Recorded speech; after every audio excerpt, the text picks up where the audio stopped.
What's up, everybody?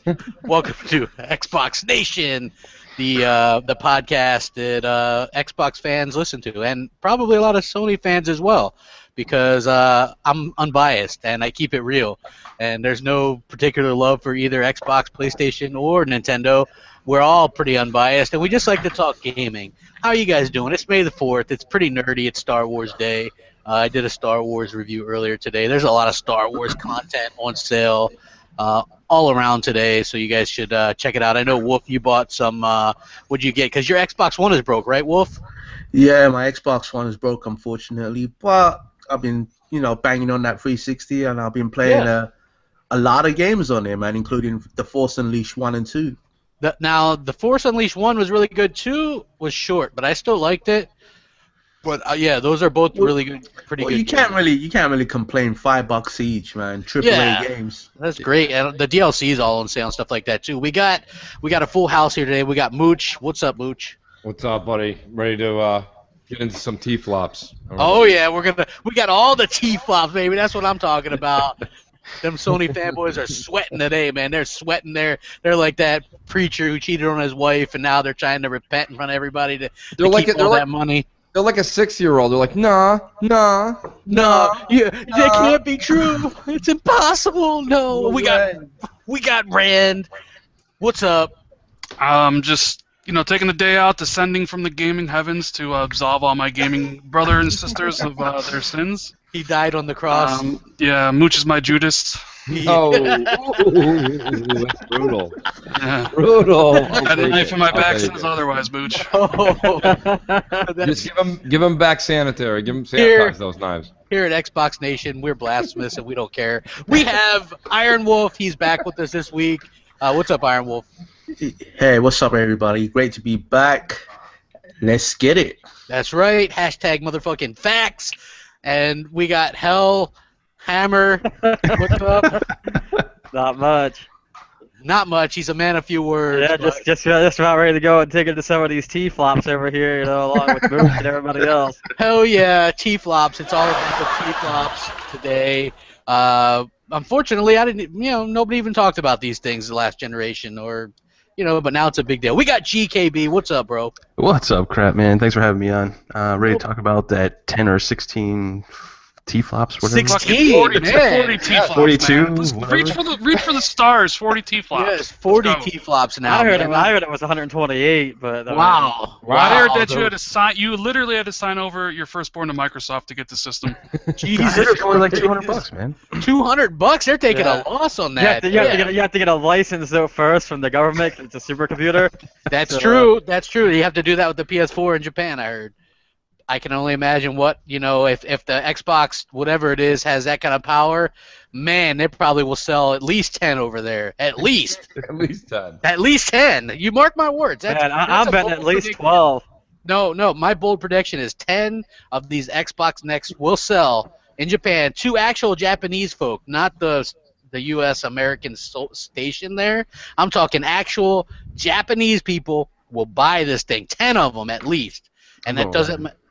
11? That's a fucking Swami prediction right there. I got my little hat on and everything. You mark my motherfucking words. And we got GKB's wife, She-Wolf. What's up? Hey, thanks for having me. No problem. She's got Twitter, folks. You guys could hit her up on there. And she does the console corner with GKB. Very funny. I was there giving out points to all the. Oh, dude, that was hilarious. She's also hype girl for all the Xbox podcasts out there. Yeah, she is. She hypes them all up all day. She's like, hey, we're gonna do this, and. I know. I was honored. Jay Williams asked if he could pay me to be his PR. Yeah, Jay Williams is. I remember he goes. Hey, Crap, can you do a testimonial for the work that I do? And I was like, sure. And I guess he asked everybody, and I was like the only one that did one. I don't know. I felt kind of bad. I was like, but I think I'm on his site or something as giving an official testimonial, which is pretty cool. Because Jay Williams, if you guys don't know, if you do YouTube, if you do Twitter, he does intros, he does whatever you need, and he does it for a reasonable price. Hit him up. His link is in the description. Jay Williams, his Twitter. You can hit him up there. The dude has met Metallica and partied with Metallica. Jay Williams is too good for me, though. Is he? That's what. Maybe it was Moose said I was too good for him or something. I don't know. Oh no, I think he would make you a kick-ass design. It would be fucking Absolutely. amazing. Oh no, Yeah. wasn't it like last week or something? Because I said the thank you or whatever, and Rand's like the only one that doesn't have one from him. Yeah. Oh yeah, you need to get one, man. Oh Well, man, Jamie Diego Moran. made me like I was rocking my Snake, my Xbox gamer pick for a while, and Diego took pity on me, and made this for me. So I always appreciate that, Yeah. Hey, do you guys see Jamie Moran's tweet? Yeah. Yeah. Like he is spot on with that shit. That's hilarious. But yeah, I've been absolutely inundated with. That's a pretty big word. See, I'm not as hillbilly as y'all would think until I said y'all. But anyway, yeah. I've been inundated with all the all the different people and the fanboys that are like upset over this possible rumor and things like that. And we'll dig into that in a little bit. But first, I wanted to talk a little bit about some of this other stuff that's going on. Like, did you guys hear about this game called Call of Duty Infinite Warfare? All right.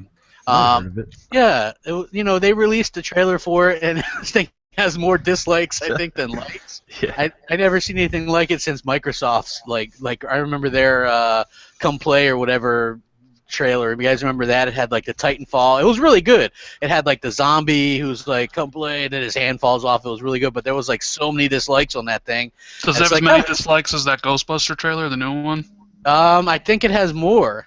Really? Because that's like the most disliked movie trailer in YouTube history. I can Yeah. tell why, because it's that trailer is terrible. Yeah.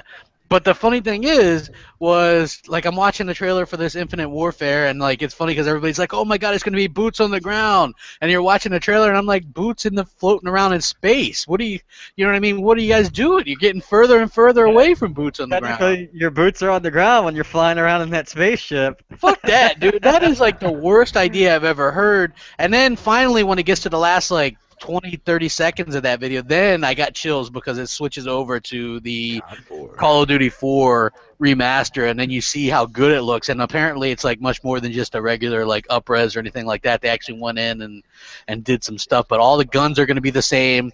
There's going to be 10 multiplayer maps.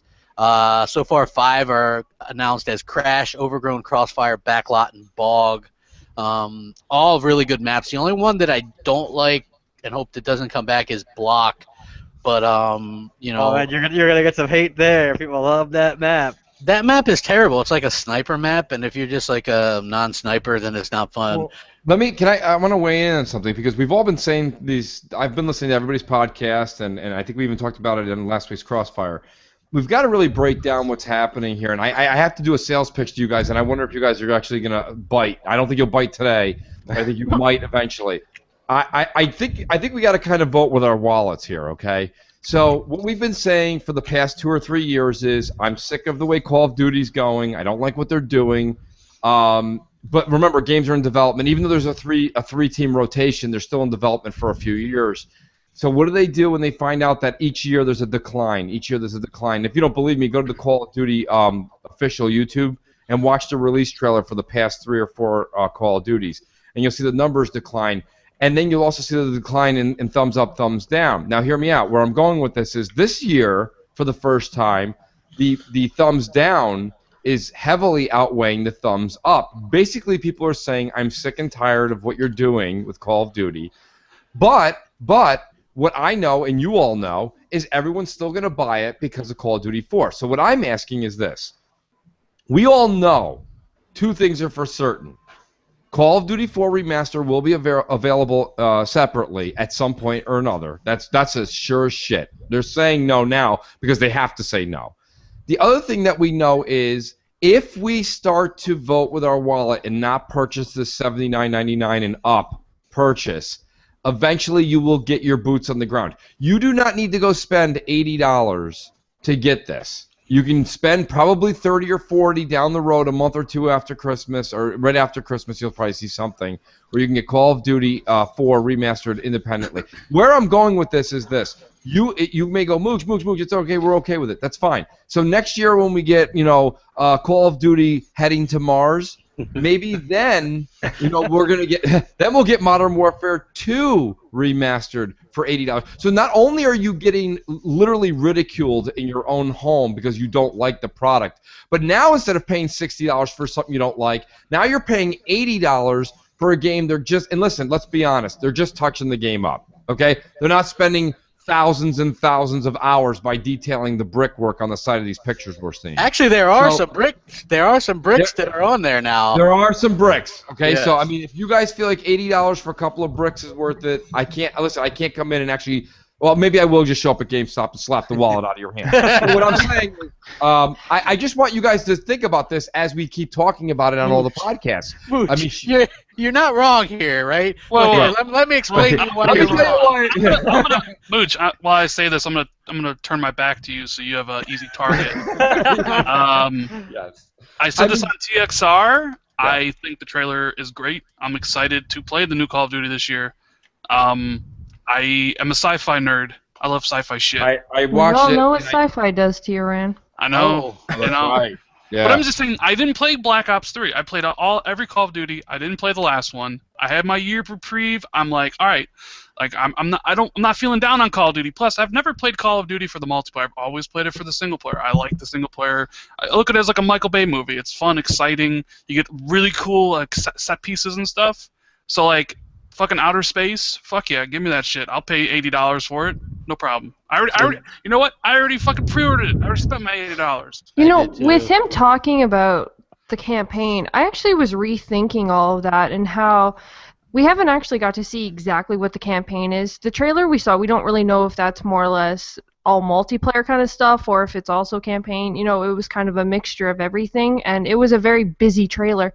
But I think if they do the campaign right, because everyone does love the shows, you know, like Alien and, you know, all these other space TV shows and movies and everything. And I think if they do the campaign right, I can see it actually sell big just for the campaign and not actually the multiplayer. But you guys, but here's my thing, She-Wolf, and literally answer me back on this. Like, the campaign in Call of Duty is literally like if the next time you go to the mall, you and GKB actually wear like those accordion bands around each other's wrists. And you're like, oh, I want to go over here. And you're like, no, let's go to my place first. And you're like, no, let's go to my... Like, it's just follow the guy with the white dot over his head until you move to another part where an explosion happens, you watch it, and then you move a little bit more up. And my point is that no matter what it is, the game is so the same thing. It doesn't matter where they take it. And we even said this last one, the story didn't even make any sense. So, I mean, like, why is it why are we've but been they have complaining technically they have a driven point now. If they're doing something in space, it's a lot easier to actually build a campaign that actually has the proper story.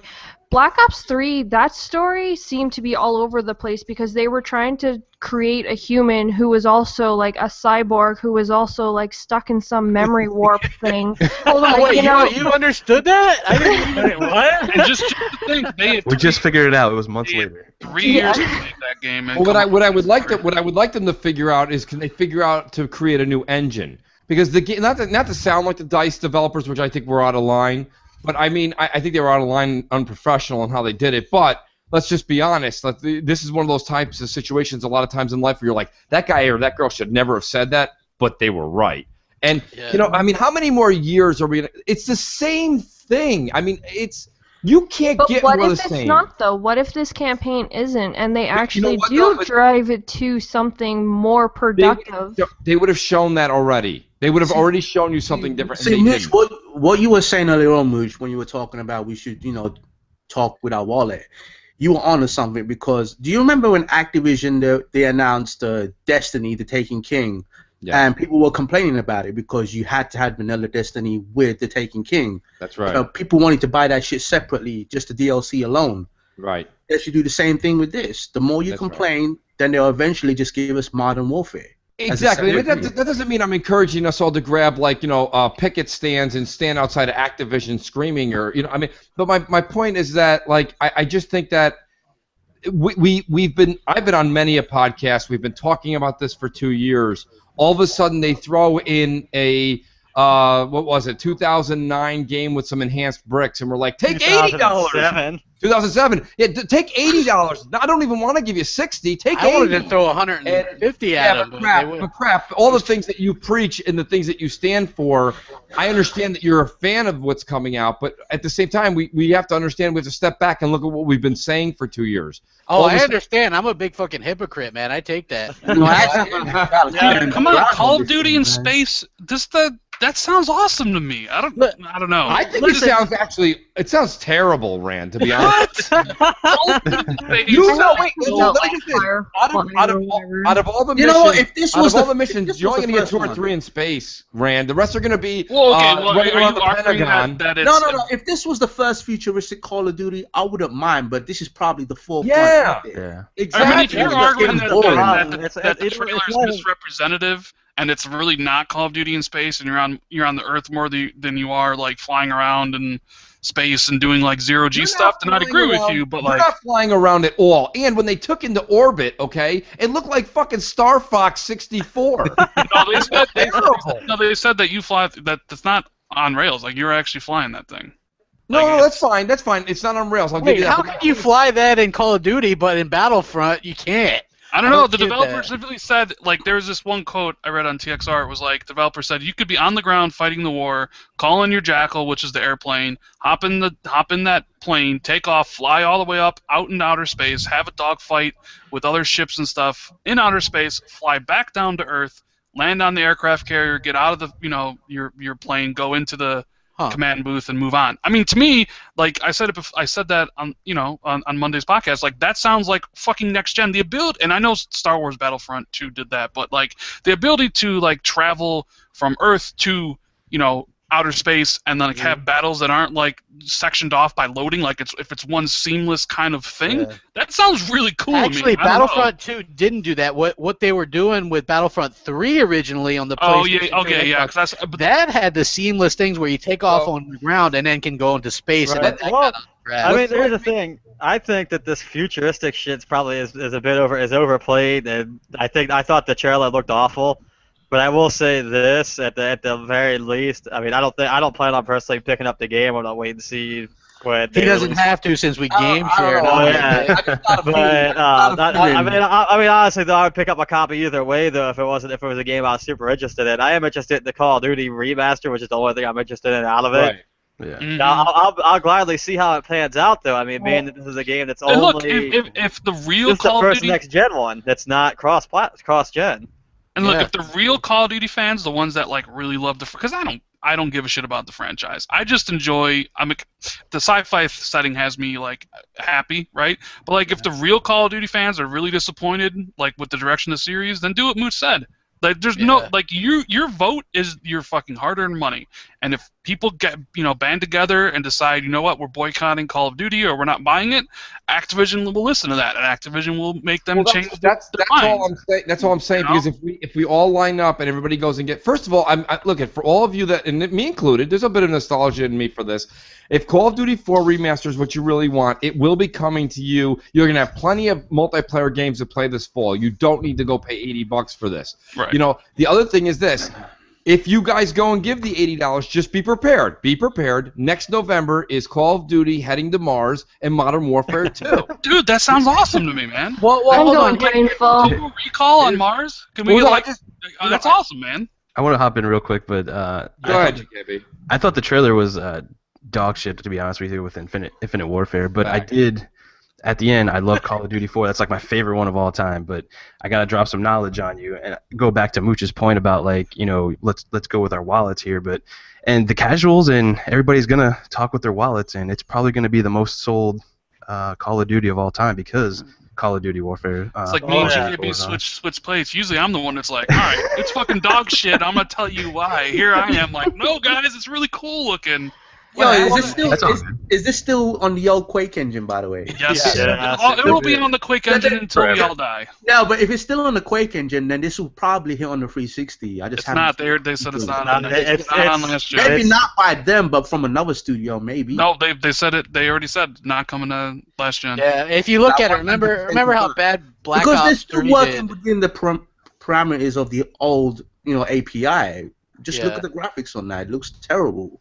Well, I'm not saying the game's gonna be dog shit because I'm not gonna judge the game like that, but I'm just not interested. Here's the thing that I noticed, right? This is like single player stuff, but they might not have, like, when you do the multiplayer, it doesn't look like they're going to have exosuits or jetpacks. So what if it's just like a futuristic setting, but there's just regular kind of movements to a lot of it? You know what I mean? But something I was actually reading said that it's supposed to be like boots on the ground when you're on Earth, and then you go into the ship, and then you go into the space, and then you do that. Like, it's supposed to apparently have both. Well, that and on the live stream too, like, I was kind of disappointed in what they said about the multiplayer too, because they were talking about how they were flying in space and all that, and if they was going to transfer over to the multiplayer, and they said yes, some aspects of that will be in the multiplayer. Oh, okay. Well, they didn't go into any detail about it. But. Yeah, like, I would like to know then what aspects, because I know they're not doing the co-op campaign like they did with Black Ops 3, but like I said, here's the thing for me. I get Call of Duty every year. I hate to fucking admit it, but I do. I have all Same of them. here, bro. To me, it's a deal. The best deal would be the $99 version, because you're going to get Call of Duty, which would be $60, Modern Warfare 2 or Modern Warfare, and then you're going to get the season pass, which is usually $50. So for $100, you get all. To me, that's the best deal going. And Call of Duty, if on the outside chance that it is good, at least you're going to get, and they're going to do some kind of zombie mode too. So, I mean, it seems like there's going to be a lot of content in here, and it also seems like Activision does understand that this is, Call of Duty 4 is like the most beloved one, and so that's why they're doing this. I just would, for me, just getting into that day one, I think that more people are going to be on Call of Duty 4, and that's why I'm excited. Yeah. So I mean, maybe, this game will surprise people, Infinite Warfare, but the real reason, and I got to do it, is just throw my money, all the monies, at Activision for Call of Duty 4. I'm doing it. I'm with you there, Crap. Call of Duty 4 is basically where it's going to be at, because if you're a serious Call of Duty fan, you've been playing it since Call of Duty 4. So Titanfall 2, Gears of War 4, Battlefield, Halo Wars 2, all these things will be out, and instead of throwing $30 you'll be done with Titanfall 2 and Gears before Call of Duty comes out. Trust me. Yeah. Here's the thing. But the thing is, Titanfall's coming out around September. Like, so by the time November hits, you're gonna be like, I can't wait to play the game I've been playing for 8 years. Yeah, no. What I'm saying is, like, dead set on Titanfall 2. At some point, as good as these games are, Rand, your point with Titanfall 2 there may be some mathematics. I agree with you with that. But I'm saying to you is this: there's no way around November I'm going to be really antsy to play something I played in 2007. I know, but I feel you. I'm just saying, with every game that comes out, whether it's an amazing game, at some point you kind of burn yourself out on it. Like, as much as I love Halo 5.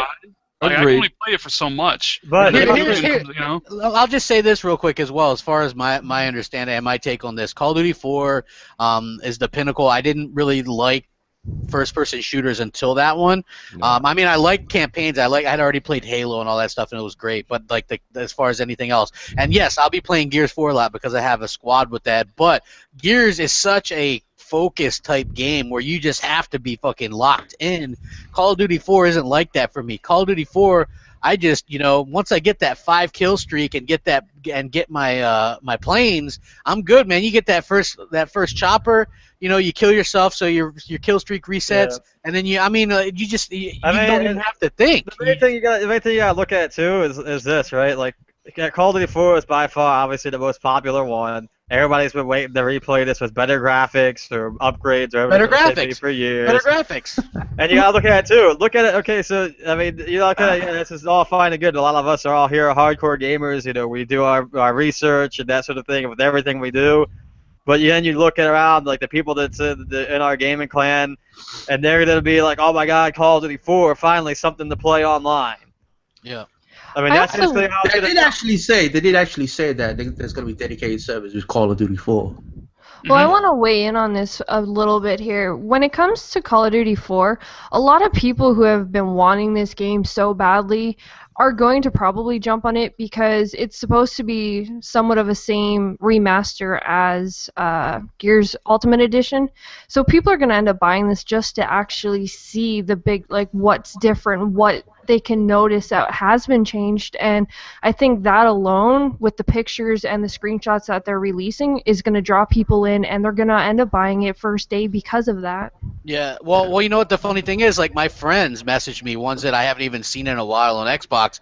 They're like, "Oh man, I'm getting that Call of Duty 4 remaster," and you know what I mean? That's what's bringing them in. You know what I mean? This time when you play with them, you'll be like your second round in. You'll be like, "This is the greatest thing ever," and all of a sudden one of them will be like, "Oh shit, the kid's crying. I gotta go now." Probably. It's been 8 years, been for fuck ever. Listen, my point is, we're living in a nostalgia right now, and I understand that. And the only reason I'm kind of putting my foot down this time is because it's been 2, 3, 4 years that even myself, I bought every Call of Duty except for last year's. I bought every one except for last year's. And I was actually glad because I got a slight bit of that want to purchase it thing after Christmas, because Christmas everybody kind of got it, even people who didn't want to get it got it. Like Crap, you got it later, and like I was like, oh, maybe I'll get it because why the hell not? I've got all the Rolling other Stone ones. Song. Right. Well, I'm with you on that, by the way, Crap. I understand. I was just everybody else had it. And I was like, I should pick it up, and then right. I did. And don't get me wrong, I'm not saying I'm above anyone who I've fallen for stuff too. But my point of the matter is, this is something where we've all said we want to see Call of Duty take a turn for the better, and here we are, same engine, same look, same follow this guy, same Michael Bay explosion, same Call of Duty multiplayer map where you turn a corner and you're like, damn it, the bullet didn't even hit me. It's the same thing over and over and over again, and then this time they're like, hey, look what we did. We took an old movie that was in black and white, we put it in color, give me more money. And we're like, I already own that movie, but here. It's just stupid. You're right, but guess what, man? I can't help it. They've already lured me in. Yeah, they've already signed the deal. You're 100% right, Mooch. I mean, I agree. But the thing is that the hardcore people who want to play this stuff can't wait till January or February. They're not going to, because here's the thing, right? You're basically the type of people that are going to play this are the people who are probably 10th prestige and have like maybe a crap gamer. Or some of the other people that we know who played this game, probably 30 days of the game time. I will be pulling my mooch powers out of a hat because Crap, you were part of a string we were talking about on Twitter. We have a couple people we know. They're like, Mooch, Crap, don't buy it. I'll get you a code for Call of Duty 4. I mean, even if I gotta pay, I'm willing to pay for it. I already signed the deal, man. I can't. I'm sure there will be codes up on eBay for the game. The question is, there'll be codes on eBay. Yeah, but I'm not gonna pay $120 for it. I'm trying to say. But you don't. I mean, I'm with Crap here. I actually think the $80 is actually a good deal because I was expecting the Legacy Edition to be $100. To be honest with you. Like, I thought they were going to try to really exploit people's feelings of nostalgia towards the game, like you said. Here's the thing, even just buying a code, you're still kind of supporting them. Well, that sounds like the beginning of money. True. I don't know, like, I don't know, like, I was kind of joking when I said I pre-ordered because I don't pre-order games until, like, a day or 2 days before. Right. Because I don't believe in pre-ordering. What? There's going to be a beta for Infinite Warfare. Well, yeah, and I'll probably pre-order on Amazon and get my codes and then cancel my pre-order on Amazon, as I always do for those things, as everybody should do who wants that stuff. Everybody smart enough does it. But, like, yeah, I don't believe in pre-ordering shit, especially season passes. Like, I think they're, like, a waste of money. Like, why? When you get pre-order, according to South Park, you get a dick in the mouth. That's basically what you get, yeah. But, I mean, there is a part of me that looks at it like, okay, I love Call of Duty 4. It's my favorite Call of Duty. I would like to replay that. And yes, for people in chat, it was for new achievements. I would like to get new achievements. Now, with that said, people have said to me personally, like in messages and stuff, that like, even like it was like, oh, you and Crap aren't real gamers because you guys like you won't replace something if it doesn't have achievements. I'm like, listen, I played Call of Duty Modern Warfare 5 times, like on the 360. Like, yeah. I don't really need to play it again. Same thing with Alan Wake. Someone gave me shit because like I didn't want to play Alan Wake again. Yeah. And it was like, oh, you only want the achievements. Like, no, I played Alan Wake fucking 4 times on the 360. If I'm going to play it again, I would like to get new achievements for it. If a game doesn't have like branching story paths or something that can change within the game. But even still, like I always go like when that shit happens, I always do it on the original release. Like I don't know, like so yes, you're right, Mooch. They are exploiting my and everybody else's love for Call of Duty Modern Warfare. I feel exploited as hell. And you know what? I completely recognize that, and I'm willing to give them the $20 for the game because that's what it's going to be. You know, it's a good business move. I mean, let's face it, it's a fucking brilliant business move by packaging it with Infinite Warfare, right? Because now you're going to have people who had no interest in Infinite Warfare spend $80 on a game that they had no intention of getting to boost the sales of the franchise. However, they can't ever do this again because there's no other game in the Call of Duty franchise that is as loved. I said that to someone today on Twitter too, and they were like, "Well, no, don't. What about the other ones?" I'm like, "Listen, they're nowhere near Call as of Duty loved as 4 the is other the ones. only one that really gets that kind of like adoration. That's it. You know, the only thing I could see them doing would be the Modern Warfare trilogy down the line." And even still, like that won't because Modern Warfare 1 will be out there, and like they already announced that the Black Ops is coming. Black Ops 1 is coming to backwards compatibility. Yeah, So I mean, I can't really see them ever remastering Black Ops 1 just because of that. the So only it's like, ones that people ever mention when you ask them, well, what was your favorite Call of Duty game? This is what I always hear every single time: is either Call of Duty 4, or for some awful reason, people are like Black Ops 2. No, like Black Ops 2. They also mentioned World at War too. That was I mean, Call of Duty 2 is pretty good. Here's the thing. Here's the thing as far as I'm concerned. Like, Black Ops 2 was the one that I'll always remember as, you know, I'm gaming with my bro, I'm gaming with my friend, my clan. You walk into that, you get blown up by shit. That's my everlasting memory of that game. You just get hit by random shit in the air. Like, you don't even know what kills you. Well, I mean, one time I was like on what, like an 18 kill streak or something, and I was like back at our fucking base, and I just blew up, and I was like, what? Yeah, you just blow up. That's what that game was. You blow up. So yeah, I agree. And look, people are like, why not just put it on backwards compatibility? I'm like, you don't understand.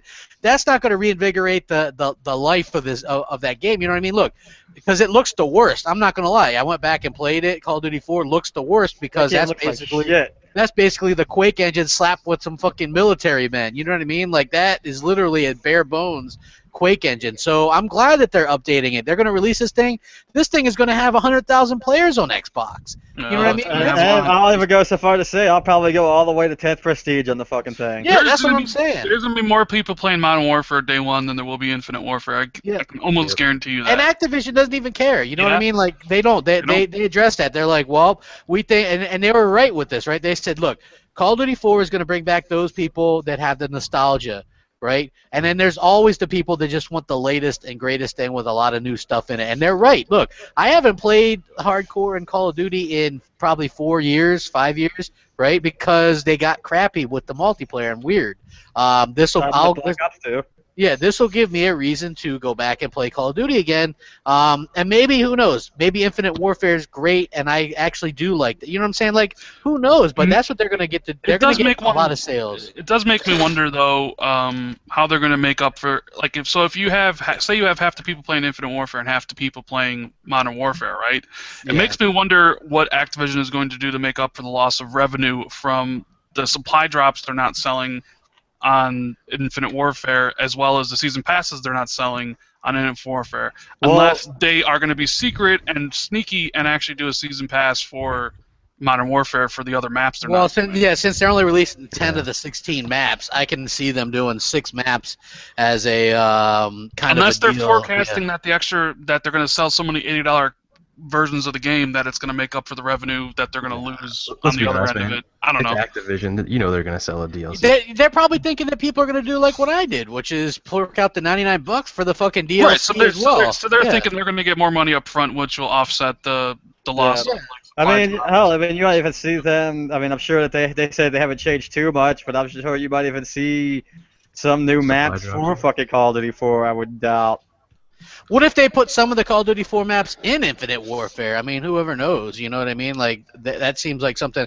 Well, didn't they used to do that with one game, was it on the 360, they used to put older Modern Warfare maps on there and, like, call them flashback maps or something like that? I think you're thinking. Someone just called me negative again. I thought I'm being pretty positive. What the fuck is going on? Man's being very positive. I like the new Call of Duty. I like it in space. I'm going to play it. I'm excited. Hell, I'm even super pumped about the game that Mooch has 0 fucks for. Dishonored 2. Dishonored 2. Oh yeah, that game should come with a free fucking stack of Vibrant pills. I love video games. New video games gets me excited. People actually like those damn games. They're terrible. Yeah, I don't know. They're pretty bad. It's Dishonored. Dishonored Dishonored is thief with a bunch of useless powers. Congratulations. Hey, I'm a fucking as well as a sci-fi nut. I'm also a stealth nut. So I played Dishonored twice. I beat it once and I beat it again. He is really a Judas, huh? Yeah. So I'm fucking pumped for Dishonored 2. I maxed it out except for the DLC because I didn't have a chance to do it on the 360. I bought it when it came out on the One as a remaster. I like it a lot, and I'm gonna get it again when it comes out on the One at the end of the year. Can't wait to play it.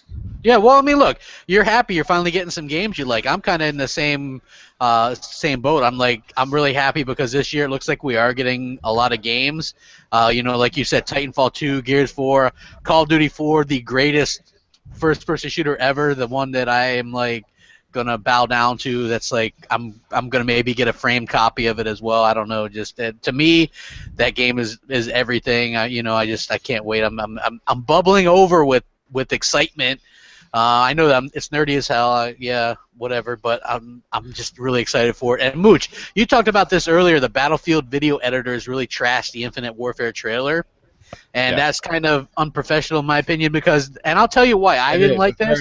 Because they brought up graphics, which is what this whole fucking generation has been about. And not only that, I find that funny coming from Battlefield people when all they ever show off is their shit on these $25,000 PCs that never look like what we get anyway. Here's Frostbite 8.9. Right. Yeah, like that's what they do. You know what I mean? You know what though? In all honesty, I mean, let's call a spade like we always say. All right. The one thing is though, Battlefield games look better. It's not. Yeah, their technology is not much better, but it looks better. But here's the thing, right? And I guess that this is the difference between I was never really much of a Battlefield guy online for a couple reasons. You might be able to do this now. Originally, on some of the Battlefield games, you couldn't go prone. The maps are giant and there's vehicles, right? My experience on Battlefield is you get out. You fucking get hit by a vehicle, then you got to spawn in and run to another point. Oh, don't get me started. You get hit by a vehicle. It's fucking running simulator. Battlefield. There's always like 10 people. There's always 10 people sniping in Battlefield. You get out, you get sniped, or a tank hits you, or somebody crashes a fucking helicopter into you, and then you wait for your spawn timer, and you're back across the fucking map again. Wait, so nobody likes Battlefield multiplayer? At all? I don't know. I don't. I like Battlefield multiplayer is so much better than Call of Duty multiplayer. I like the single player. Single player of Call of Duty is way better than Battlefield. Yeah, Rand. Oh, speaking of which, all the Battlefield Hardline and Battlefield 4 DLC is free right now. Yeah, that is true. That is there. Yeah, there's also a Microsoft Publisher sale going on right now. You can get Halo Master Chief Collection and Halo 5 for $55, both of them. That's a good deal. Yeah, I posted that on Twitter so the what'd other you say? day. Hardline DLC is on sale? It's free. Oh, Crap, that. what did you say about Battlefield? That what? I shouldn't like it, or that? No. You know what's weird is the Battlefield campaigns I actually like Hardline campaign I thought was fun, and Battlefield 4, and the Battlefield 4 campaign. Our Hardline campaign was fire, man. It felt like I was watching CSI or some shit like that. Yeah, right. It was different, right? But I can't play that online. I don't, you know what I mean? I don't like it. I've always preferred the Battlefield multiplayer over Call of Duty, but I always preferred the Call of Duty campaigns over Battlefield. Well, you know what? I like the smaller maps because Battlefield is like 12 on 12 or something, right? And so they got these giant ass maps, and then Call of Duty is 6v6, and so they usually tend to have the small to medium size. Well, now they fucking have maps that are giant that don't make any sense. Like you got 6v6. The main problem with maps nowadays, and that's the issue I had with Battlefield maps back in the day, is that the maps and stuff have become too vertical.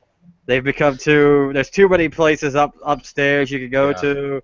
There's not enough places where you can cover Yeah, I mean, look, Call of Duty 4, the maps design on that were great. You could set up if you had a team, you knew where people were gonna come from, you knew where the cutoff points were, and I got a fucking whole barracks full of shit of strategies for all the Call of Duty 4 maps. Remember that? Yeah. You guys get to here. You get beat. Yeah, you get this. You know what I mean? Like, simple. you We knew what would cutoff happen. points. Yeah. We knew where people would be and where they would flow into.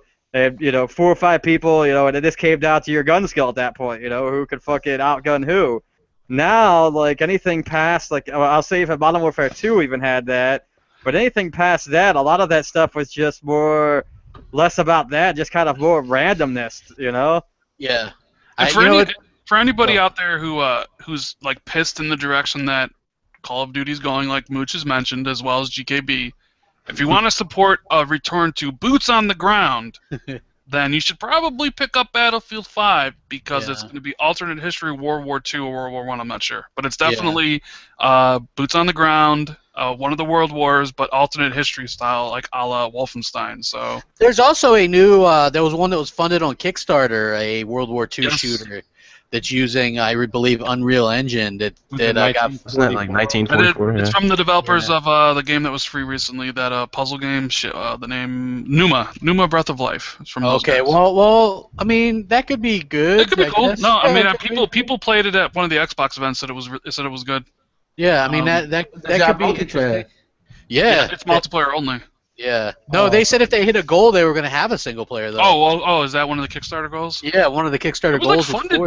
It was funded in a day. So I mean, I would love to see another. There's a lot of demand for it. Yeah, that's what people want. Like, here's the thing: these things go through cycles. Remember, there was I remember complaining about World War II. Too much World War II, right? And then it was modern, and I don't ever recall anybody claiming too much modern. But then all of a sudden we went future, and it's like, Jesus, way too much future. Yeah, exactly. Like that's not exactly fun to me. You never go full future. Yeah, exactly. Exactly. Maybe they need to get into World War One. Yeah, well, you know what? I think that they should go with like Civil War, where you just stand in the line. Like I have that'd be so boring. I played that game. It's called History Channel Civil War. I do have that, Grant. Yeah, it's funny. You gotta like reload your shit real fast. It's funny. Yeah. They need to make it multiplayer though, and they make like a bunch of fucking QTEs to reload your gun. And be like, I'm reloading. Quick, I really wanted the Vietnam one. I wanted the Vietnam one, but I always wanted that one too. Yeah, they were supposed to be a Call of Duty Vietnam. Well, there was they had an expansion for Battlefield Bad Company 2 that was all Vietnam maps. They also had Battlefield Vietnam back in the day on PC. There's also shitty Vietnam games like Shell Shock 2, and a couple other ones. I actually liked Battlefield Bad Company 2, the campaign. I thought that was a really good campaign. I didn't like the first one because you needed health packs, but the second one I really liked. That Medal of Honor campaign for one of those is really good too. Advanced Warfighter. Yeah, there was two of them that was pretty good. But all right, everybody's probably like, enough with the fucking this. The game of the year apparently has been decided, and the fix is in, folks. It's going to be Uncharted 4. No, it's Uncharted 4, guys. Come on, you get with it. If this game does not score at least 98, I think that it would be it can't be looked at as a success, right? Like, you have people on my timeline, like people in the industry that are like, "Oh my God, just give them all the Game of the Year awards now. Just it's over, it's locked in." If it doesn't, if it gets an 8.9, it's a failure. Yeah, I can't wait for the NeoGaf thread. It's gonna be fucking hysterical because if it comes out and the baselines is all 10. If you recall Uncharted 3, like the first 15 reviews were 10, and then someone dared give it an 8.8, and it was a fucking bloodbath. It's fucking amazing. I can't wait because the reviews they go live at 2 a.m. Pacific or 12 a.m. Pacific, so 2 a.m. my time. Tonight. Oh, okay. Oh my God. The embargoes live tonight. That's gonna be interesting.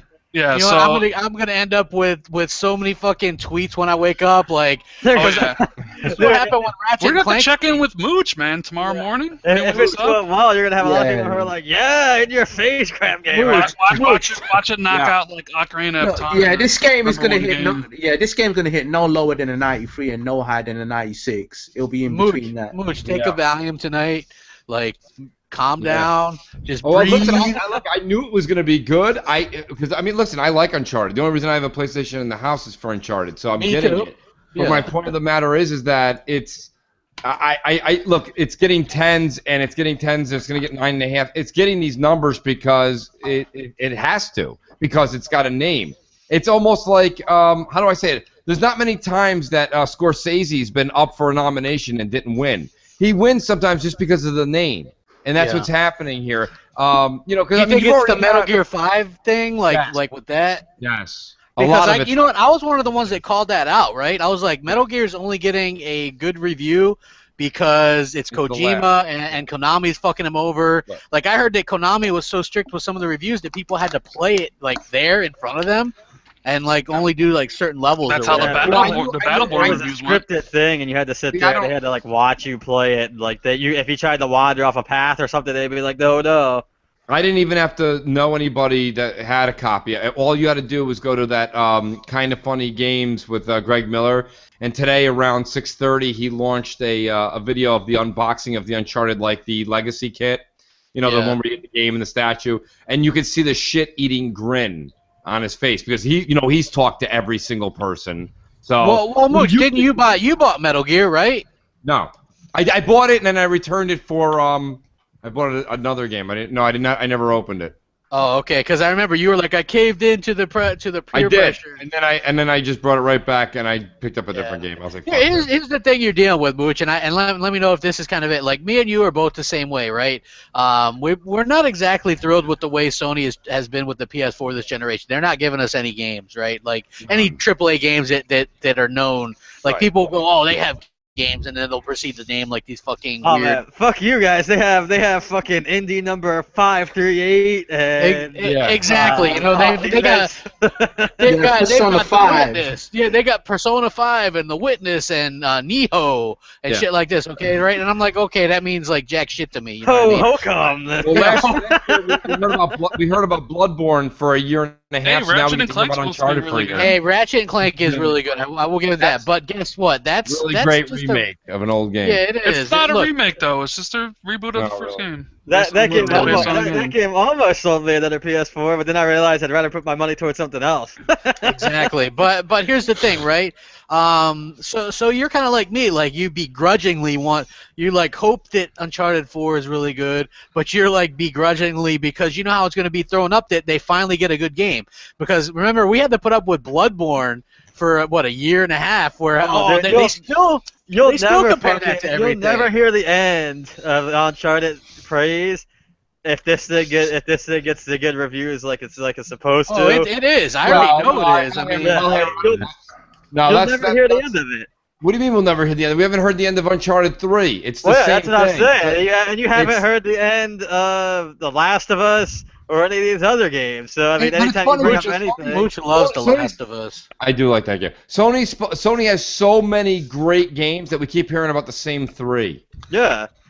I mean, that's what's going to happen. You'll never hear the end of it. That'll just be one extra game added to the list when you ask them, well, what games do you have? There's The Last of Us, there's Uncharted, and Bloodborne, 2 made by the same company, but Sony's got so many great titles. Okay. So, Mooch, what happens if, it gets really good reviews, say like 96, 97, Metacritic, whatever.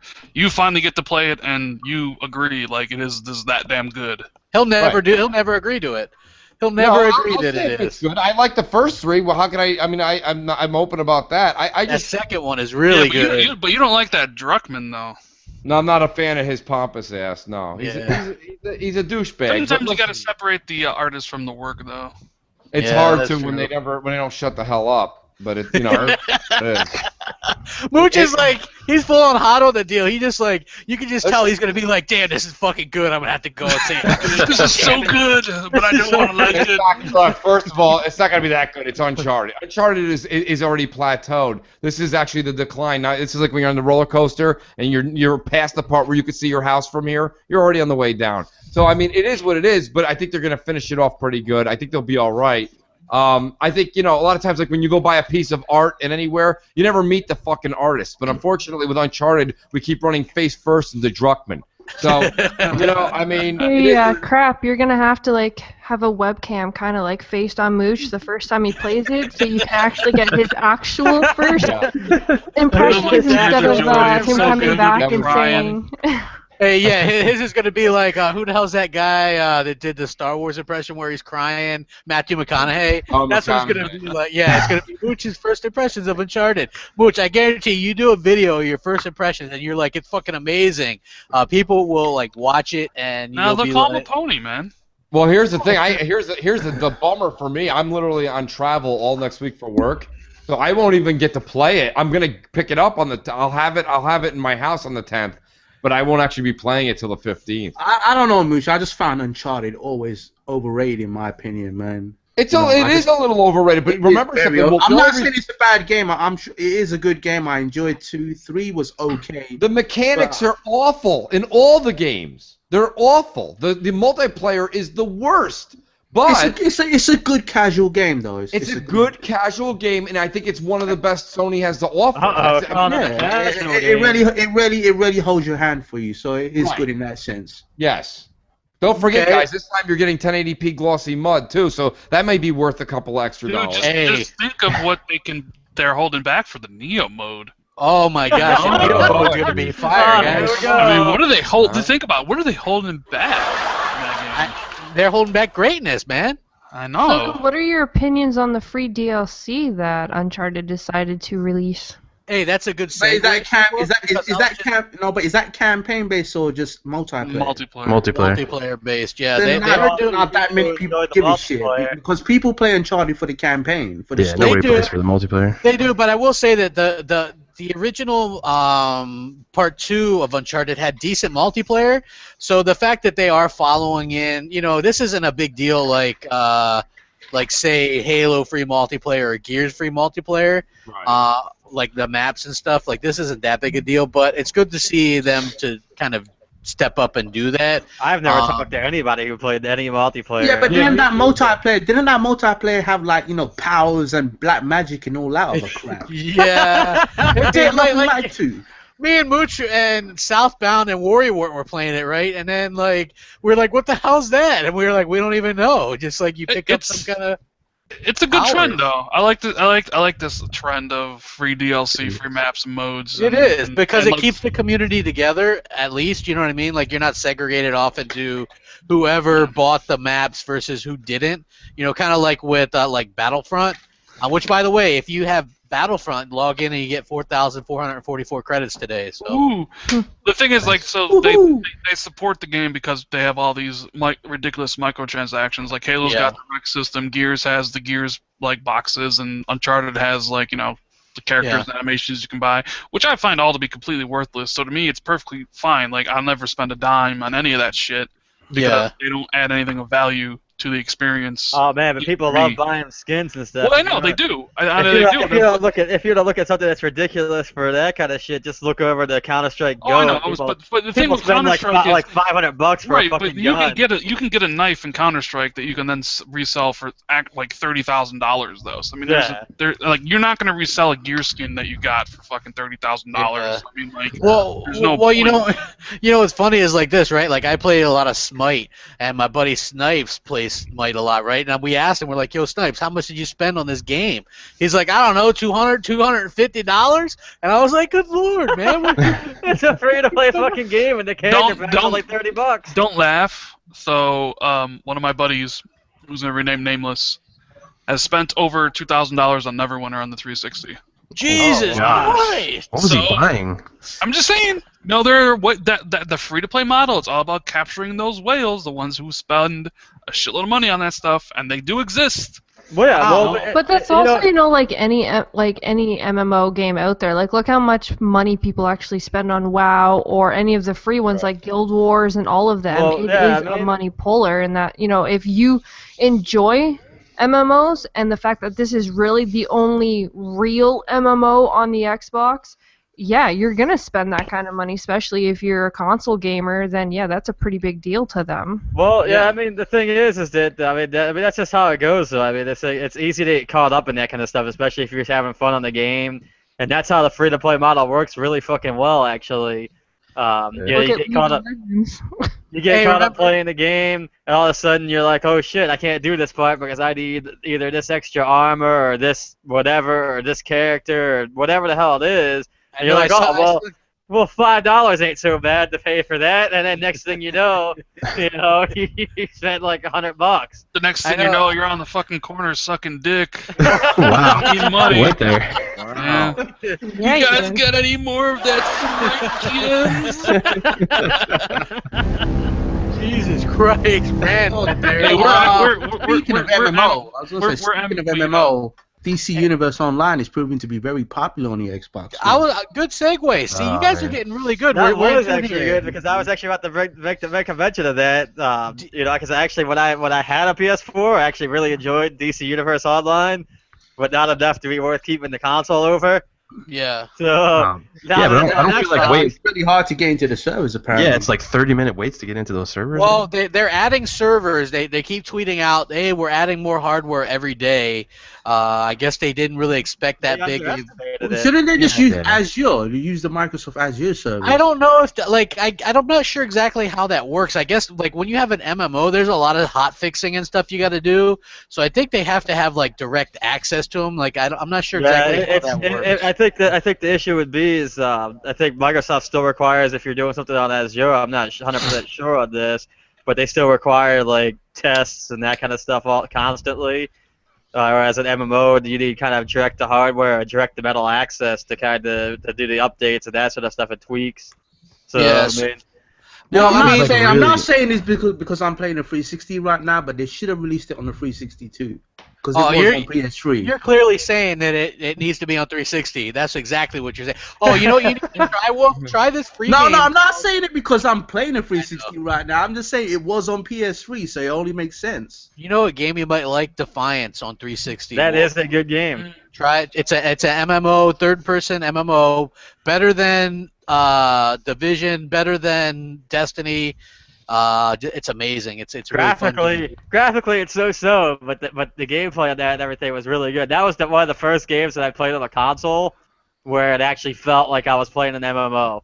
Yes. If you like that game, like I bought it on a whim, right? I bought a couple copies before it was free to play, and I was like, hey, Hellhammer, man, let's play this game. It looks fun, and it ties in with this sci-fi show that was on or whatever. But you don't really have to be into the show because there's a really good story and stuff behind it. But what's cool is you can like do like the quests and stuff together, and then you can do these like arc falls where you're like fighting these monsters with hundreds of other people that are helping you on the servers. You know what I mean? So it's not like one of those like Destiny situations where you're only fighting with your 2 people in your squad or whatever. This is like hundreds of people fighting. Yeah, like I mean that game was done really well. Like, your squad could be even I think was like 4 or 5 people, and like it was very open world. You could drive around. Like it had some ad placements. I think all the vehicles in it were Dodges or something.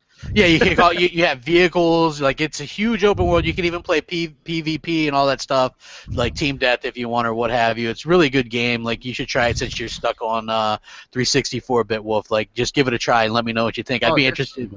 Yeah, it's free. It's completely. You can just download it for free, but it is going to take you a while to download the patches and shit. But it's really depending on how your internet is. Yeah. Okay, well, let's see. Today's May the 4th, and Respawn Entertainment working on a third-person Star Wars game. You know what? Does anybody else here think that they would have been a better candidate to do Battlefront? Oh, yeah. Hell yeah. I mean, what is your guys' hope for this game? Because I'm really excited to get an actual like Star Wars game maybe that isn't shooter-based. Maybe this is going to be an action game. I don't know. I don't know. Respawn are more known for their shooters, though. That's the thing. Yeah. So I don't know how it's going to work out as far as them working third person. I mean, there could be a couple of different potentials. It could either be a sequel to prior Star Wars games. Third person, if it was a shooter, it could be potentially like a bounty hunter game or something like that. The second one. What if this is a spiritual 1313? That's what I was a revival of that. Yeah, like obviously it won't be exactly that, but what if it is a spiritual kind of 1313? Because think about it, they brought in Stig Asmussen from Sony Santa Monica, the God of War series, right? Mm-hmm. Yeah, he's the one that I guess is like heading this up. After Sony fucking flushed him though, because the game he was making got out of control and they had to fucking get rid of him.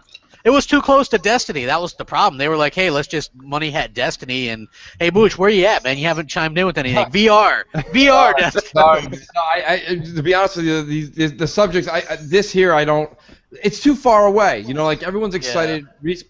Respawn's, we got to worry about Respawn with Titanfall 2. You know, Amy Hennig drops one tweet out that says, hey, welcome Respawn. I mean, to be honest with you, who knows? Is it Respawn's B team? Is it their C team? Is it the Who Gives a Shit team? Like, who knows what's coming? I mean, Star Wars. Listen, as far as you guys get nostalgia with these Star Wars games, I don't. These Star Wars games, for the most, they suck, bro. They all suck. I read an article saying that Respawn was saying that their team have gone 30% bigger since the first Timefall game. So But you know, when it comes down to the new Star Wars game, I just think Respawn, they're working on the shooter elements of this I mean, game. look, there's been a lot of good Star Wars games, so there's a lot of hype out there. I mean, look, So, definitely, it's the shooting elements only that they're working on. I have that feeling anyway. The level designing and everything, that's on Visual. Well, where's that coming from though? Like, who's working on the other part of the game then? Like, is it like Amy Heading's game? And No, Amy Heading is working on. She's writing the game. No, she's working on a game for Visceral, right? Visceral is the one doing a supposedly open world Star Wars game. Right. Yeah, that's the Han Solo game, right? Well, I don't know if it's Han Solo, but if they're doing an adventure type game or maybe like a RPG. Return of Jedi Knight-ish. Yeah, something along those lines. Like, you know what? The one thing that doesn't get me excited though, and Wolf said it, so let me just reiterate this. We have to say this because nobody ever says it. Okay, so Respawn is 30% bigger than they were when Titanfall 1 came out. Great. That doesn't mean anything because the Respawn, when you say that name, that title, are the people that were in that room for Titanfall 1. So I could be part of Respawn's 30% growth, but I don't know how to program. So what the hell good is it me joining? They brought in, like I said, Stig Asmussen to lead this thing, so he's a pretty well-renowned guy. But absolutely. But I mean, that's one guy. There's a lot of people required for this. I'm just saying, like, I don't. Well, I mean, I'm pretty sure that a studio like Respawn has a pretty strict or pretty stringent procedures on who they put in. You know what I can't believe? There's only so many A+ artists out there. I mean, that's what you think, but you also got to look too. There's a lot of unknowns who are just as good or better. Hey, there's a lot of artists that are losing their jobs lately this gen too. That's So true. I just want to say this real quick. Does it seem odd to you guys, right? Like, we had this big Star Wars game, the Force Awakens, right? I mean, movie. Shouldn't there have been a tie-in? Like a game tie-in, like you would especially think that. No, we're getting it, crap. We're getting it in Lego form. I get that. Yeah, I'm so tired of the Lego games. I mean, those games. As soon as they added voices to them, that ruined the games for me. Like, I get that. The Lego games are neat for what they are, but at the same time, dude, doesn't it seem like with all these great movies and stuff, like, look at all the Marvel movies, all these, like, we're not getting any of these games that like last gen we got a pretty decent Captain America game, a terrible Thor game, but at least we got one. Licenses, you know what I mean? crap. It's all about the licenses. I understand that, but Disney should be okay with people making these games. They're making right? the license way more expensive. It came to a point where Capcom. Disney's taking a step back making games. They'd rather have somebody come to them, like EA, and pay them a shitload of money for the Star Wars license, and try to be like, you know, hey, we need somebody to do a Marvel movie or a Thor movie. I mean, I played the Captain America one. It was fine for what it was. Yeah, like I said, that was kind of cool. I liked it. And there was that canceled Avengers game. That if you remember. 3 Star Wars games out in a few years. We're talking about, Battlefront, and then these 2 that we're talking about. Like, Disney is doing their due justice. They got a movie every single year, coming out. So I mean, but there was 2 shitty Iron Man games and the Thor game. I mean, but you also got to look at it this way too. People have a bad taste in their mouth for movie-based. I remember the Iron Man game made by Sega. It was terrible. Yeah, I mean, we don't get movie-based games anymore at all. Hey, look, that first Iron Man game sold over $1 million. I wouldn't go out and buy a movie-based game. And the average gamer now knows better than to buy that shit too. Even if you want to play them, you know that most movie-based titles are 4 to 5 hours long. So you go to Redbox, you pay your $1 during the weekend, and you fucking play through the thing, and you're done. As much as I love Star Wars, I'm kind of with Mooch on this. Until we know what these games are, like I can't get excited for it. It's nice knowing that they're happening. But it's like, number one, we haven't seen a screenshot. We don't know when they're coming out. We haven't seen anything for it. So it's like... I mean, honestly, it could be almost anything. These things could be... I mean, you could sit there and take a guess or whatever because of who they've hired on or whoever's in the studio. But, I mean, just because a studio is known for shooting doesn't mean that's all they have to do. Just the same way as, an RPG studio, that's all they have to do. Well, do you think they're going to have a Star Wars game for this holiday? One of the, very Amy highly. Henning's game is going to be coming out. I mean, there is a maybe. Star Wars movie. I mean, it would kind of be like, okay, they're going to have a Star Wars game as well to go along with it, and then next year they could have. I'd say that they're trying to along push with it. the Star Wars stuff. They're trying to push more towards the younger generation for the games. I think that it sits right now. Well, I mean, you got- they did a nice combined launch of Star Wars Battlefront plus the movie. I'm just saying, like, we are only getting Rogue One this year. It's not like Yeah. Episode 8. So I mean, like, is there going to be a Star Wars game like coming out along with it? I think there probably will be. And I mean, think they will. Visceral's been. I mean, Battlefield Hardline was their last game that came out. What this March or no? That last year, right? Last year. So they've been working on. Are they due for? I mean, because they were making the game before they were making that. So I mean, is their game up? Is it supposed to come out this year? I don't Amy know. Hennig's game is supposedly a while away, so I don't think. So we're probably next year then for the actual Episode 8, probably. Gonna, yeah, probably. So But I mean, they already said they're doing Battlefront 2, which means, like, when's that going to come out? Battlefield 2 would be the Battlefront that we should have got to begin with. Right, no, but I mean, is that coming out next year too? Is DICE going to do a fast turnaround on that? Probably. You know what? This Or is is DICE probably, LA doing that? Look. This is the sad fact of the matter. We got Battlefront 1 or Battlefront, right? The reboot, and it's good. Like, I like it, but there's no content there. So, and there's no story. Like that game screams for like a fucking single player part as well, right? Just like the original Battlefront No, had. it doesn't have to be a long single player part either. It could be like a 4-hour thing and it'd be okay. Yeah, right. But like the way they did it is ridiculous. Just like Titanfall, right? That thing launched no fucking private lobbies. How do you launch a multiplayer game with no private lobbies? And they did the same thing to Battlefront. Now Titanfall 2, that'll launch with a fucking proper story, with private lobby. It'll launch with everything. So it's kind of fucked up to me that at the beginning, not only are we getting new consoles halfway through a generation, but we get the do-over games that we should have gotten in the first place halfway through Well, yeah, the we're generation. getting .5s of everything, dude. Yeah, we're getting fucking, like, think about it, right? Like, we're going to get a Battlefront 2 and a Titanfall 2 that are both going to be what the first one should have been from the beginning. But we got sold half fucking ass games, like half-ass consoles. And, like, this Neo shit, which anyway, by the way, the Rocket League developer says that this Neo stuff, it's not simple. It's like you have to develop for a whole nother console. And like that totally shoots in any kind of theory that it's easy. There's so many, but I've seen things from other developers where it's like, it's simple. And then I've seen things from other developers like, no, it's not. It's like, make up your fucking mind. Is it simple? Yeah. Is it not simple? What is going on? I think it Well, just they- depends on who you are as a developer and how Yeah. experienced you are. Building. And then Depends on the tools that you got. they even said they said that not every developer is going to be able to do these. You know what I mean? They're going to go with the one that has the larger install base, Well, and that's just I mean, one thing I am gonna throw out here though. They said that they're gonna do the Neo mode or whatever the case may be, but we already know that a good majority of PS4's games are indie titles, and these people already are probably a few person team at best. Right. So the fact that they would have to redo some of these games with a whole nother mode, basically, I mean. Hey, Jay, Bites the Chicken on Crossfire last week. He was all for the idea of consoles like this, though. that's because he says he just wants like more tech, like. Yeah, he wants more tech. He's in favor of like new technology coming out every so, but like he's not going to be programming to it day one.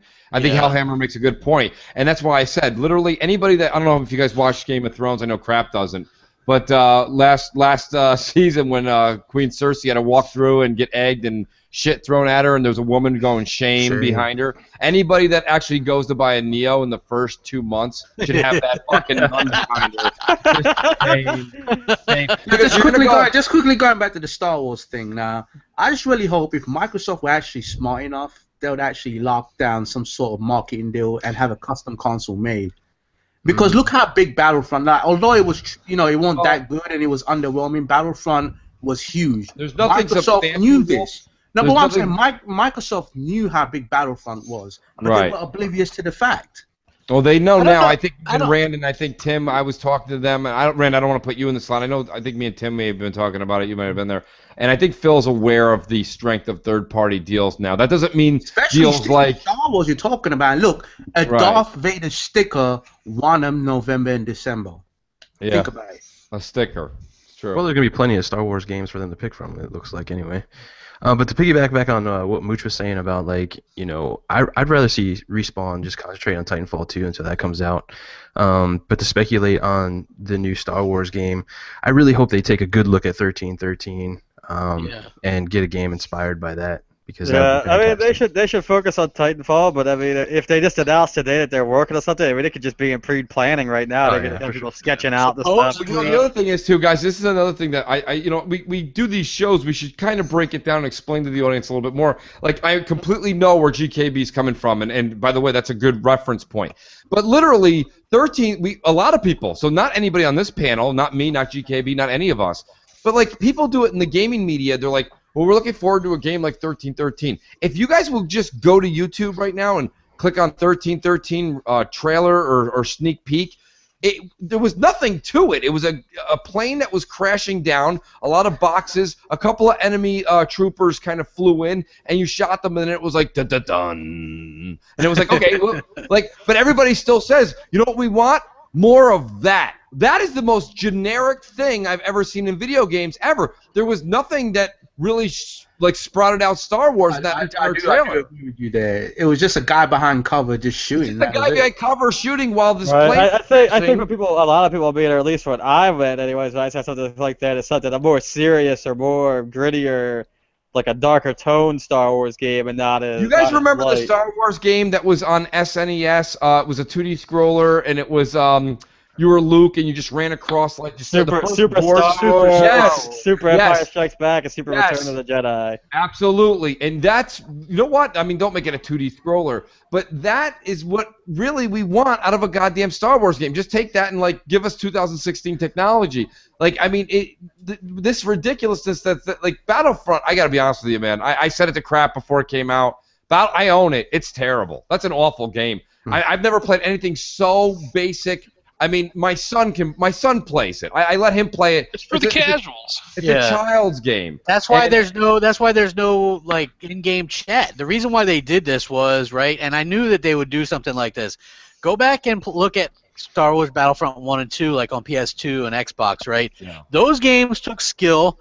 There's still people that play Battlefront 2, like probably around 100 people that like bypass the fucking network or whatever. You have to enter in a different server thing on your DNS to get on the servers, but that play that game religiously because it was like it was cool. It was, it was such a tight community, and it took skill, and it was like, you know what I mean. And now this one, it is, I mean, it's fun here and there, but there's absolutely what they did with the content is ridiculous, right? Like, oh, here's a map.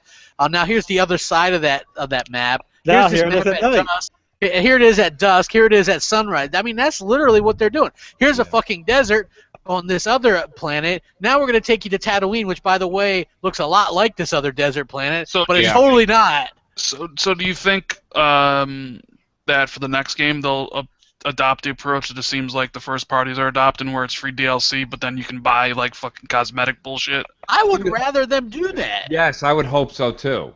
Because you can sell a lot of cosmetic Star Wars stuff, let me tell you. Like, there's a lot of stuff you can get, and like, that's right. Like, being a multiplayer-only game, because I mean, like you look at Halo. I mean, Halo offers more than just multiplayer, and so does Uncharted, right? Like, it's single player. It's got the multiplayer. Gears has supposedly a horde mode. We don't know that for sure yet, but there's more you can do. Whereas Battlefront, the only thing you can do is multiplayer. So like, for what that game offered, and the fact that there's like, really, essentially, if you really wanted to get most out of the game, was $110 because you had to buy the season pass to get the content. Hopefully, in the next one, they have a fully fledged Star Wars campaign, because that's what I want. I don't want fucking Star Wars multiplayer.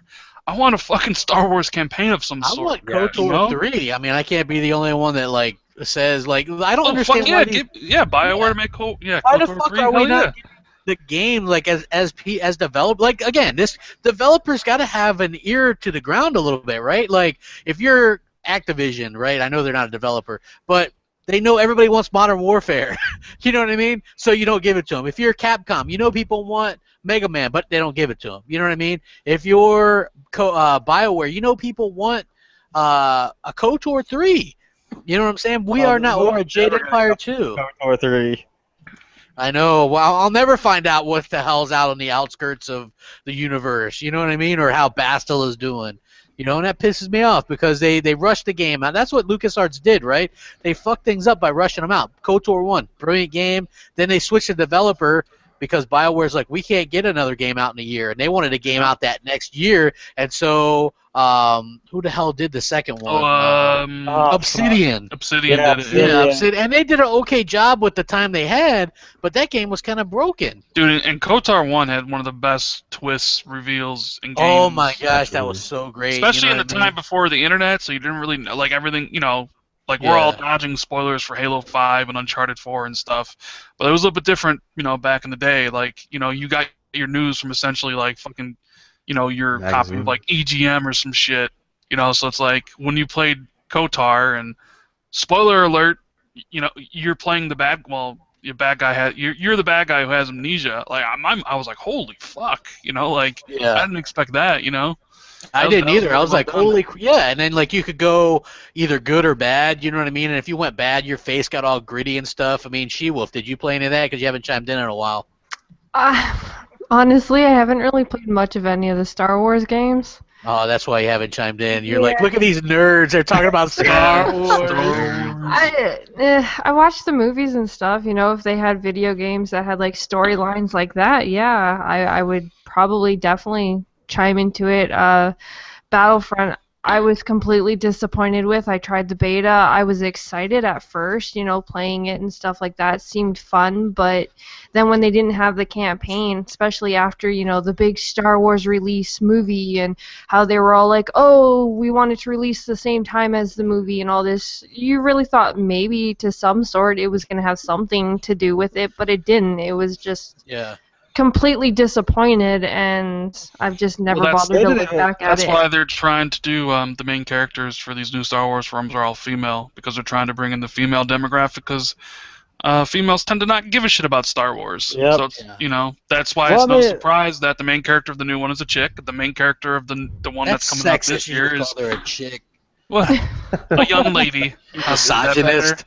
You know, a young lady. Not a surprise, you know. You know, it's also I really not a surprise enjoyed that the movie. Like the movie's good. Yeah.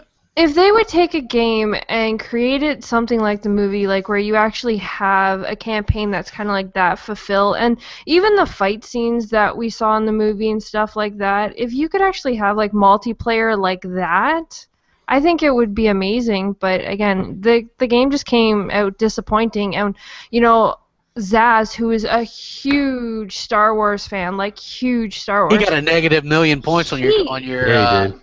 on your podcast last night. Thank you for that crap. Yes, he did. No problem. Yes.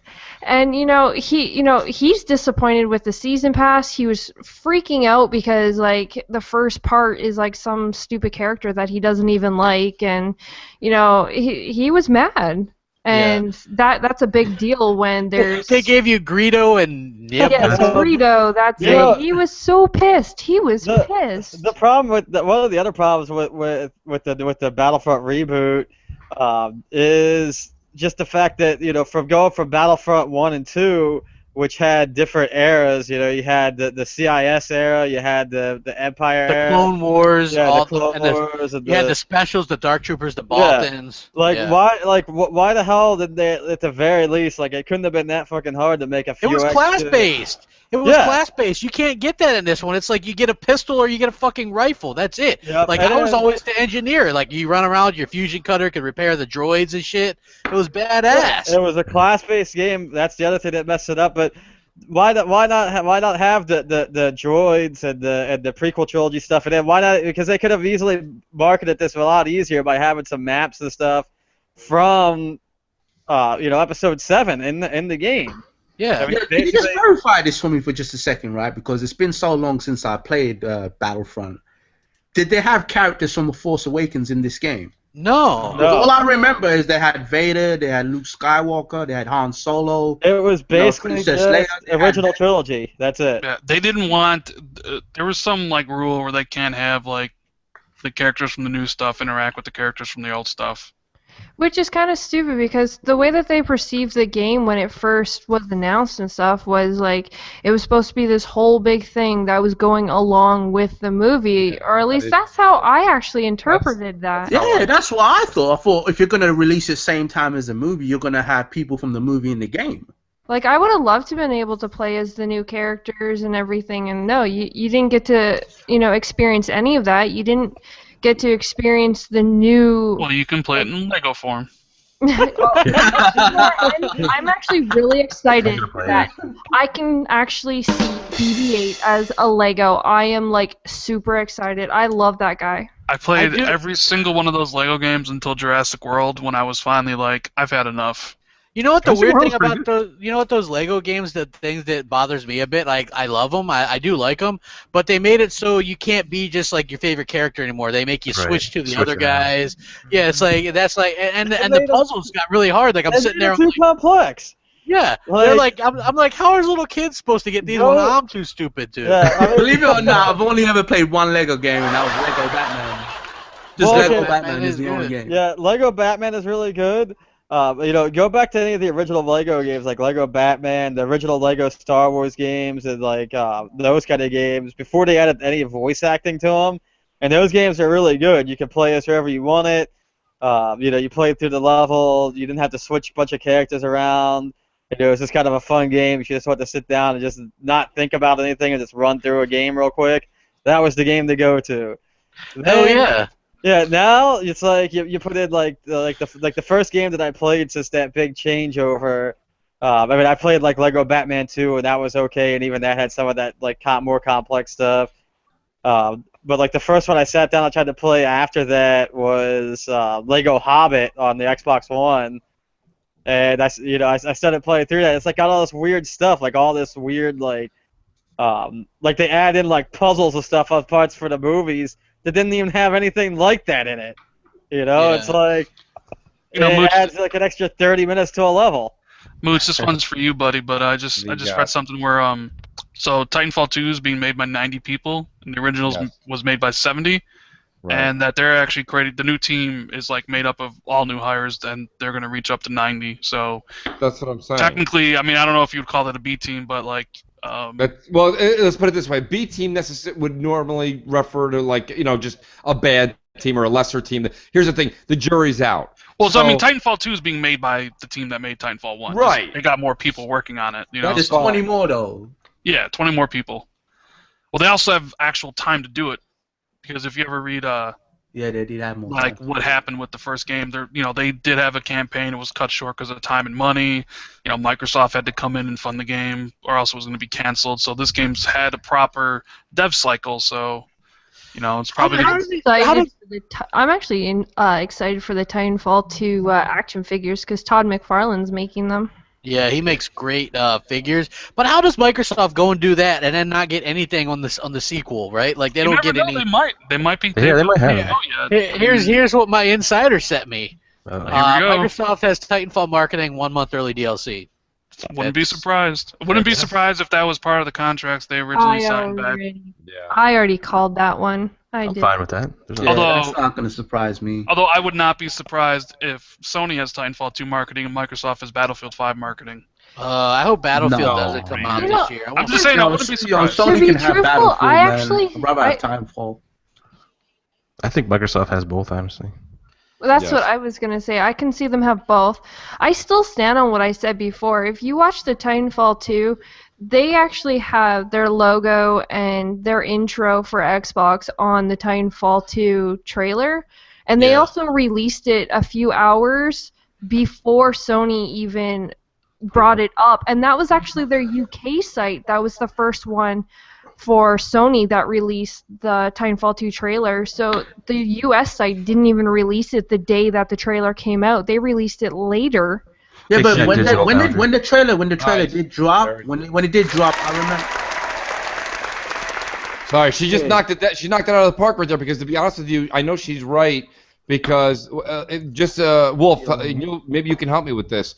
So we were looking up today when I was giving you guys the numbers on the thumbs up, thumbs down as far as the last few Call of Duties, And so I, by accident, went to the UK site because my friend was like, did you see the Infinite Warfare is getting more thumbs down?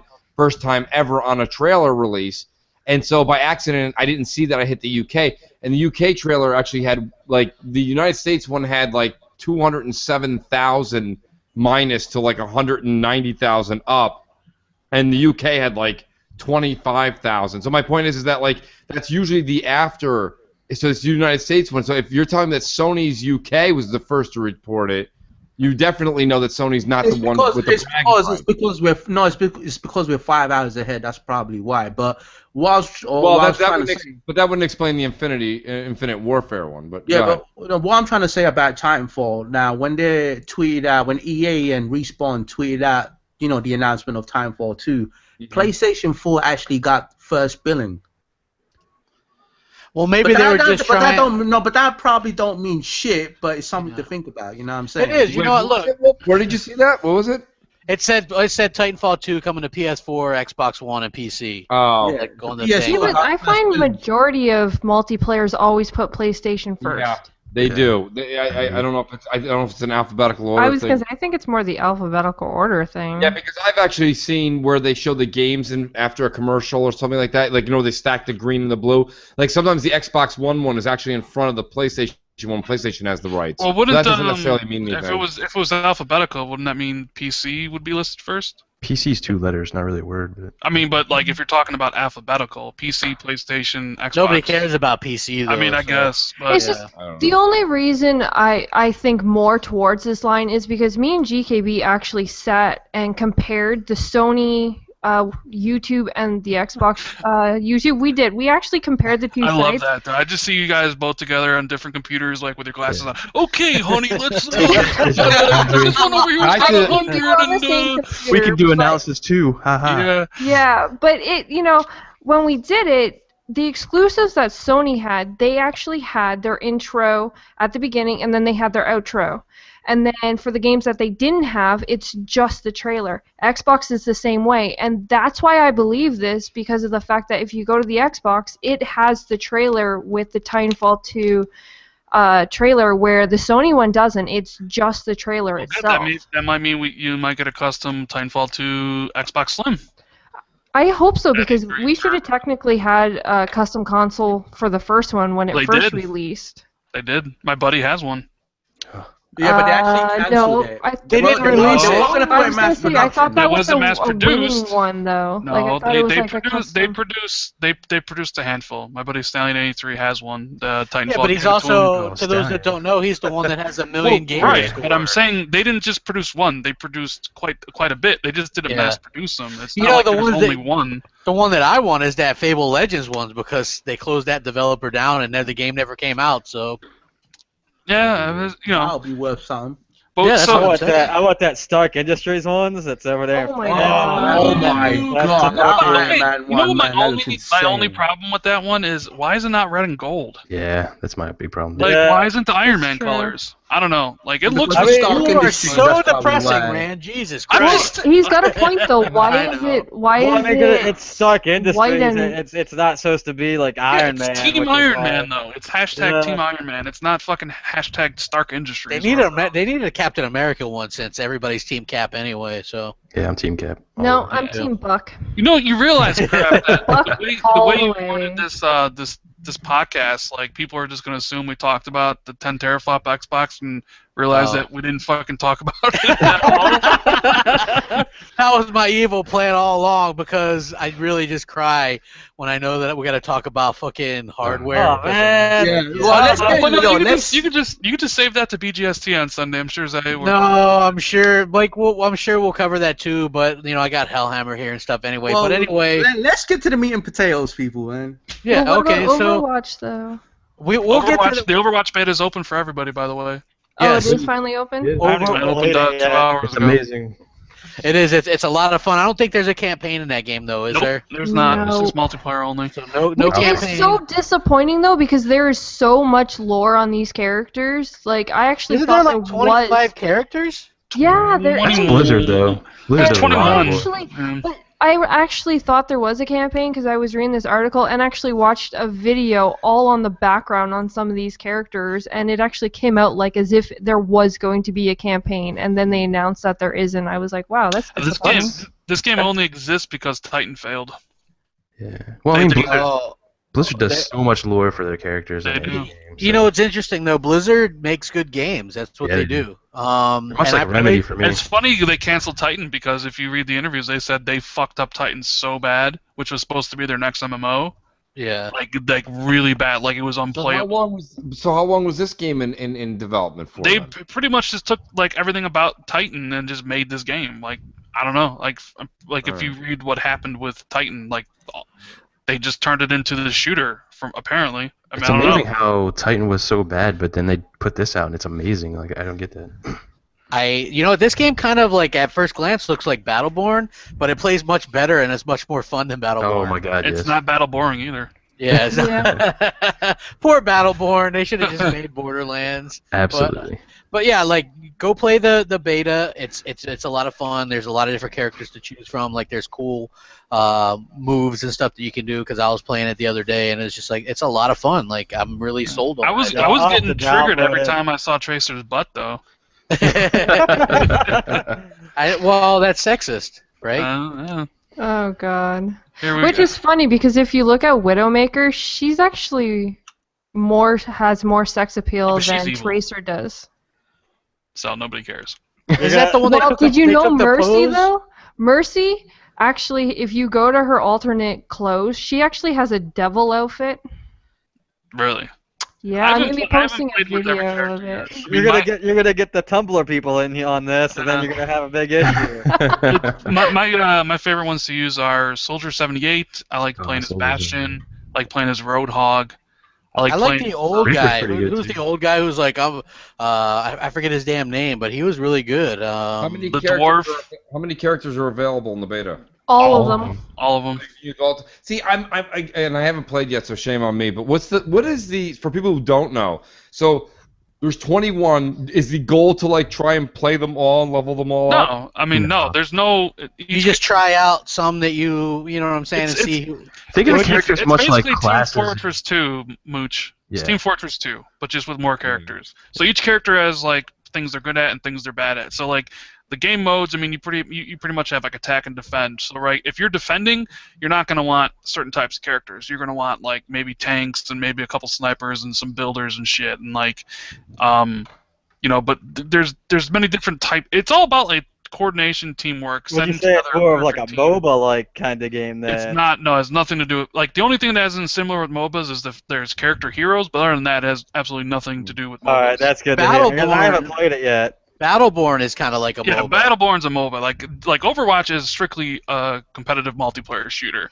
You know, it's got what are the modes? Attack and defend. It's got I mean, I'm just, and this is King of the completely Hill. this is from the outside looking in, and tell me if I'm wrong. I've been watching a lot of Let's Plays. I've been watching a lot of Twitch. Been watching a lot of this.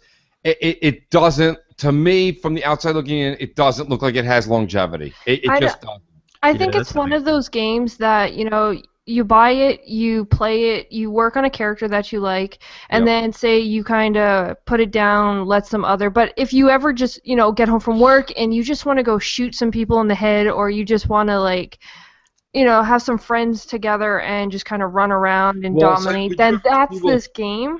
Would you agree, She-Wolf, then it's definitely, like, let's just say everybody let's just talk about the people we know, the Xbox community that we know and we talk to.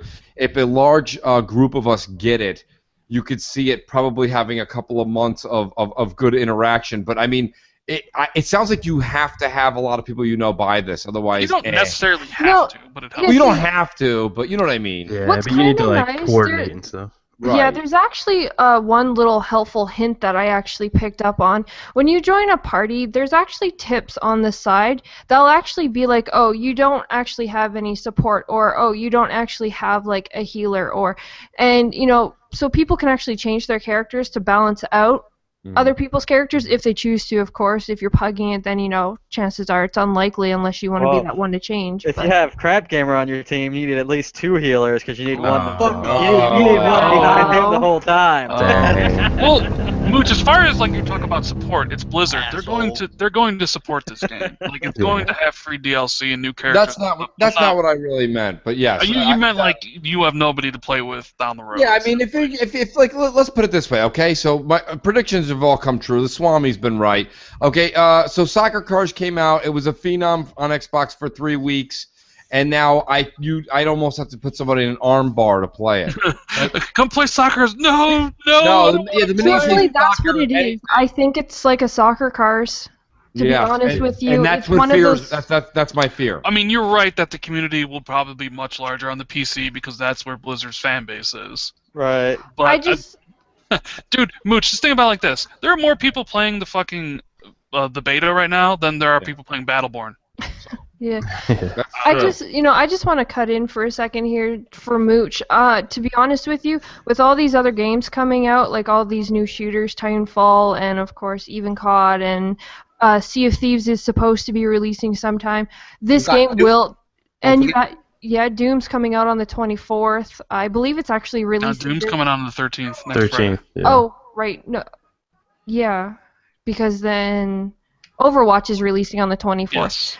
So you're going to have these two games overlap. So that alone could possibly be dangerous for Overwatch. Yeah. Overwatch's multiplayer is fucking a million times better than Doom's. It is, but there's a lot of people looking forward to that campaign, though. Like that campaign. Oh well, yeah, sure. Was The Doom pretty campaign. amazing. Hell yeah, I'm looking forward to that. The difference is though is it's all in the name. Doom is Doom. Everybody knows Doom. I think the Doom multiplayer is actually really fantastic. I like the multiplayer. No, man, I'm not saying that. The Doom multiplayer is fine. I'm just saying like I think Overwatch is a better. It's because Overwatch is it's multiplayer only, so I think it has to be better. Like Doom's multiplayer is serviceable for what it's trying to do. Serviceable. Yeah, I mean, but also, like Hellhammer said, Doom is Doom, but then again, Blizzard is Blizzard, so. Yeah, but the thing is a console gamer is gonna recognize Doom more than they do Blizzard. I mean, let's just be honest. Yeah, but if you want to talk about, I would argue with you that the longevity of those multiplayer, like the longevity of each multiplayer, like Overwatch will be played more multiplayer-wise than fucking Doom will be. Oh well, yeah. Multiplayer, I think more. yeah, but yes, but console, I don't think. Nobody's gonna be playing like the Doom thing, like you said. Like everybody's getting it for everyone's getting that for the single player. The multiplayer is kind of just there as like a check on the box, even though it's good. I'd go to Halo before I'd go to Doom multiplayer. But like Overwatch, that's all it is multiplayer. Like I think it's gonna have a bigger community. It's gonna have a longer tail than Doom will, just because of. I agree, but I still think in the long term, I think like 6 months we probably won't even be playing it really. Maybe the PC, but console guys, I doubt it. I mean, I don't know. I mean, you're probably right. People tend to jump around a lot anyway. Well, yeah, especially Xbox people. It always had the. I just think that both games people will be over it in let's just say 1 or 2 months. Yeah, but it's the same with any game though. I mean, the Xbox had Xbox always had the reputation of game of the week. Like everybody would get the game and then they would move on to the next game. So you are right. It'll just be flavor of the month. That's it. Yeah, people will play Overwatch, right? And so that's May 24th. And the next big multiplayer game isn't really until end of September. So you're talking like a few months of longevity. Yeah. And then Titanfall 2 will come out, Gears will be out, Call of Duty will be out, Battlefield will be out, and all that stuff. I mean, I think that's what it has. That's the silver lining, Rand, is that it comes out May 24th, and like you said, there's no new flavor of the week till August, September. So you're gonna get a good 2-3 months in there. Yeah, but Overwatch is totally worth it for sure. I'm gonna try it out. I'm definitely gonna try it out because, like I said, I'm definitely everything I'm saying is from the outside looking in. That's not fair to. I'm trying not to judge it. I'm just looking at it. And I can't say I know much about it. Just from what I've seen looking in, it looked kind of like a MOBA, which is why I was kind of like, eh. Right. But I got clarification on that. I thought you were playing with Crap healing on him because he was so bad at it. Or no. you just. Oh, no, I was just saying in general, if you're playing with him, anything that's class-based, and you have a healer, you need a couple of healers on there to I feel bad for anybody that bought Battleborn because nobody will be playing that game. Nobody's playing it now. Nobody's going to be playing that game in a month. And that game requires a lot more teamwork because it's very MOBA-esque. Like it is MOBA-esque. People are like, what's going on with the 10 teraflop thing? Let's talk about it. Okay. What's there to talk about it? We live in La La Land? Yeah, like here's the thing, right? That this entire rumor, whatever, is kind of bullplop. It's not really, it's not really feasible. Look. Now, someone did mention this to me. They go, "Hey, what if it's a slim and they have upgrades that you'll be able to get down the road that could do that up to that?" Possibly, I don't know. It seems to me like all signs point to getting a slim this announced at E3, and who knows what they're going to do. Now, I will say that supposedly, I don't know if you guys know, that Shinobi guy on Twitter did say that there is an upgraded 1.5 in the works, or that's going to be shown off or something like that. And he's pretty well known for getting stuff. I think he does. There's definitely something coming. This year, 2016, you're getting the same system you have now, maybe with some upgraded parts, but it's just a slim of what you have. Yeah, I mean, I do believe very much that in 2017 there will be another iteration of an Xbox system. It won't be Xbox One. Hellhammer, real quick, give us a bunch of technical terms why this couldn't happen. Hellhammer, really quick, put everybody to sleep. Go. Yes, real quick. Go. Look, I mean, basically, this thing, if you're gonna do, 10 teraflops or 10,000 teraflops or whatever, or 10 teraflops, there are 10,000 G-flops. Basically, that's just, you're looking at something that's way fucking too expensive for the average console gamer to go out and buy. Look, a Titan X is only about 6,000 is only about 6 teraflops. Yeah. Let me ask you a question, Hellhammer.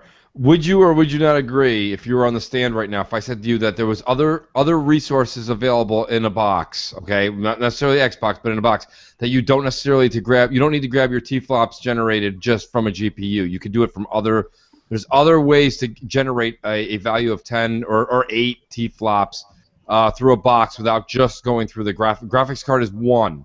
There's other ways to generate that power. That's just the measurement of power, so I mean, right.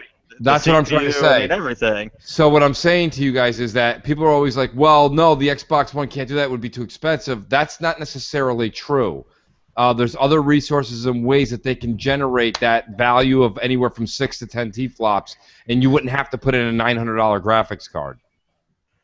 And listen, you can't say somebody like this isn't Joe Blow Inc. out of a garage in Pasadena. This is Microsoft. They can afford it, and they can do it, and they can figure it out. AMD's entire design has been leaked online, and none of them have 10 teraflops. None of them. And right. Well, there's one that's a anyways. 6.2. There's one that's a 6. I think their highest one is 8, I believe, and that's like $700. Yeah, what you're looking at right now, and I'm not saying anything that's leaked, but as it sits right now, for graphics cards, the highest the AMD has actually just came out around the end of April.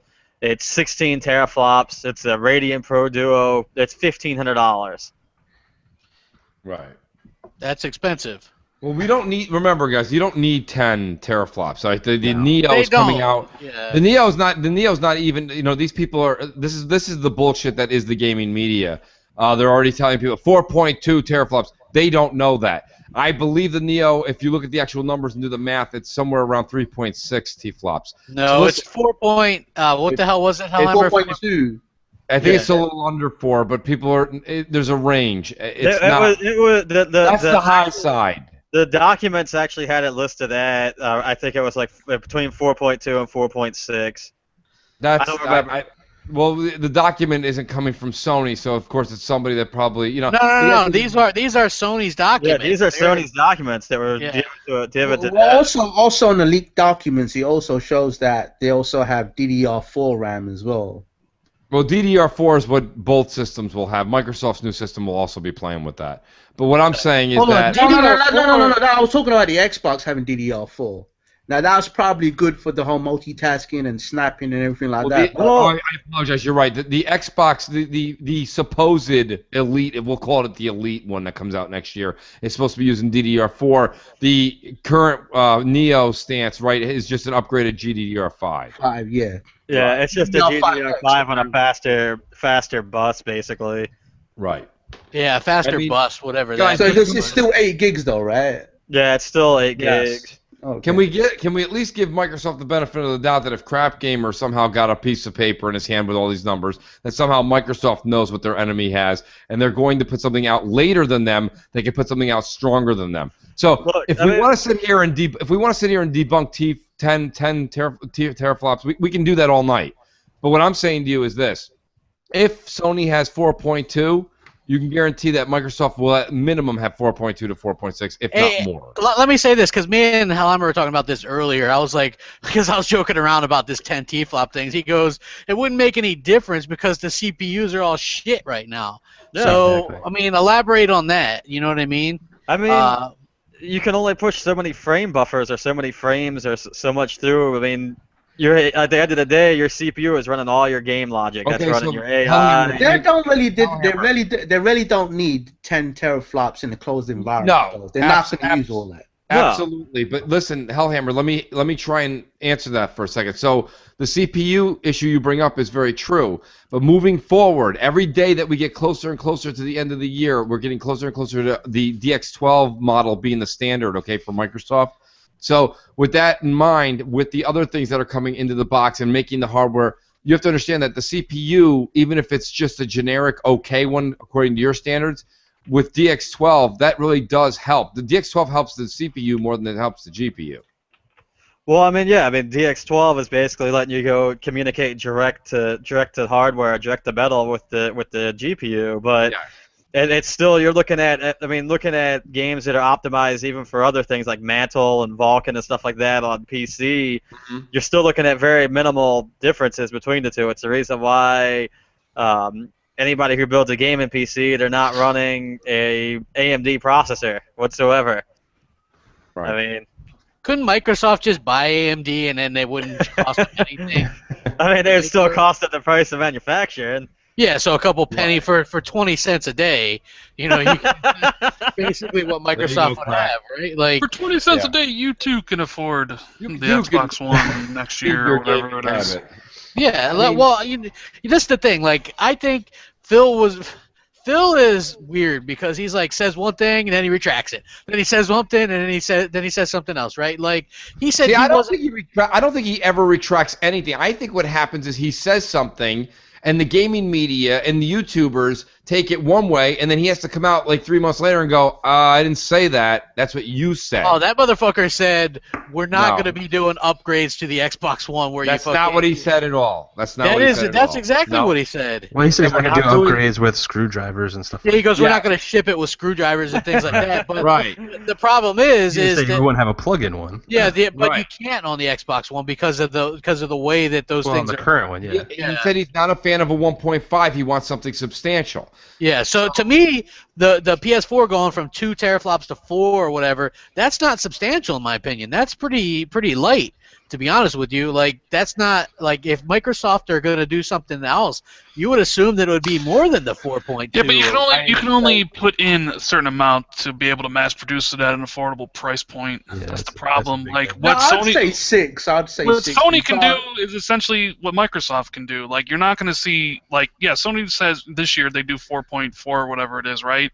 Yeah, and if Microsoft's doing it next year, they might be able to get in a 5 or some shit. But like at some point, like, you have to figure in mass production, affordable price points, your return on your investment. There's no way Microsoft could put it at a 10.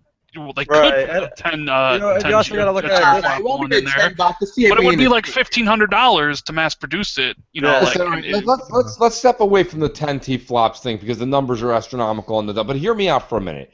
Let's use what Wolf was just saying. Let's say they go with 6. They want to up their competition. For once, they want to come out the gate next year and say, listen, we're stronger than our competition. Even if Microsoft has to eat $300 a box, hear me out. There's a deal right now where you buy an Xbox One for $400, you get 5 free games. Mike, I've said this. You want to go back, watch the BGSTs, watch this show, watch my show. I've said it a million times. Microsoft is better to lose $300 to $350, $400 off the bat when you take the box home and not have to keep giving away 5 pieces of software than losing the $300 off the bat, get the box in your house, and then make every red cent off of the software. Sony doesn't give away 5 games in a package. Yeah, but that doesn't make any sense though, because like they already tried that. But they tried that formula with the original Xbox. They lost $100 on every single Xbox they sold. Are you trying? Yeah, but that's when they were new. That's not exactly. That's not apples and apples at all. Well, you're saying they're willing to take the $350 hit, and by that, what I took from what you were saying is they're willing to lose $300 to $350 on every next Xbox they sell. There's a console called the Xbox One right now where you can go buy it, and they're going to give you 5 games for free. Right, but they're not losing $350 when someone buys it, though. But they've been giving away games this entire generation. But buy our box, get right. The games are a little. They're giving $150 worth of game. $150. Yeah, but you don't understand. Like to print those games to make it doesn't cost them a goddamn. No, are you out of your mind? Yeah, but those things cost $200 million to make, man. They have to pay. Come on. The games. No, Mooch. How much do you think Microsoft is? How much do you think they're losing on the Xbox One right now, or how much do you think they're making? What's the profit margin on a single Xbox One? If I went to the store, you walk in right now, bought it for $350. You bought it for $350. They're probably breaking even right now, or maybe losing $10. Okay, you literally said they were losing $350. Did I not hear you correctly? That's $350 on a new system. So they're selling it for how? So they're gonna sell how it much for are they selling it for? Maybe it should be $750. They're gonna pay $250, $300 out of pocket. Oh, so they're losing. All right. So, but they tried this with the Xbox getting in there. They lost $100 on every single Xbox that was ever sold, and they had to stop production in 4 years because they couldn't take the cost anymore. And that was when Microsoft, as a company, was more behind the Xbox division because they were trying to block PlayStation 2 from dominating the living room. Microsoft now, yes, they are behind the Xbox One, but not in the same way or same strength as they were with the original Xbox. So there's no way that they're going to allow them that the CEO is going to allow them to lose $350 on every single system they sell. Your last statement, if there was a jury here, I would say would have to be stricken from their ears because that is completely something you're making up. You can't tell me right now with the money TV advertising that they're not putting the same amount of effort in that they put in with the OG Xbox. I don't buy that. But there's a difference between losing $100 per Xbox and then losing $350. They were also a plan at the time, Rand, that you're talking about. They lost $100 that they were going to put a box in everyone's house for free. That hit Bill Gates' desk too. Right, and why do you think they didn't do that? Because it wasn't fucking feasible. There was one mathematician that worked there that probably figured something out. What I'm saying to you is they make a higher percentage. You're better off walking into a restaurant and I give you my veal parmesan for free, but I'd rather you bought drinks all night, rather than I give you the drinks every night on a discounted price on your veal. You got to understand, get the box in the house and then start making 100%, 300% profit on your software, Rand. No. You know what? It works the same way. It works the same way with the cable box. The cable companies will give you the box. They give you the box. For the channels. You have to pay for the channels, and that's where they make their bank. It's not about the box, Rand. Once the box is in your house, they start making tons of cash. So what I'm saying to you is get the boxes in the home, and they're in the same kind of hole now. They have to fight Sony. So maybe 350 is a big number. Maybe I'm crazy for saying that. Drop it down to 150. Whatever they work it out to make it so it makes sense, so they can make the box a little bit stronger than their competition and still eat a little bit. That's how you make money in that world. To tell me that they're trying to do what you're saying, it doesn't make any sense. They've got to lose a little money. Nintendo, the NES. Nintendo's never made money. No, what are you talking about? Nintendo's never sold at a loss. Nintendo's never sold their hardware at a loss, ever. The NES was sold at a loss.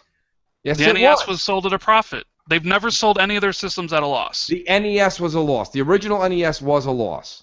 Maybe not the last 2 years, okay? But I'm saying, like, when they came out, they lost money. I'm telling you right now that's a fact. They had to put the goddamn thing out. I'm just telling you that's the way it is, and that's the same thing that has to happen all the way through. These guys, now they start making money a little bit now because technology, look at how long we waited. We waited 8 years from last generation to end. So, of course, Sony and Microsoft, Microsoft was only $500 because of the damn Kinect.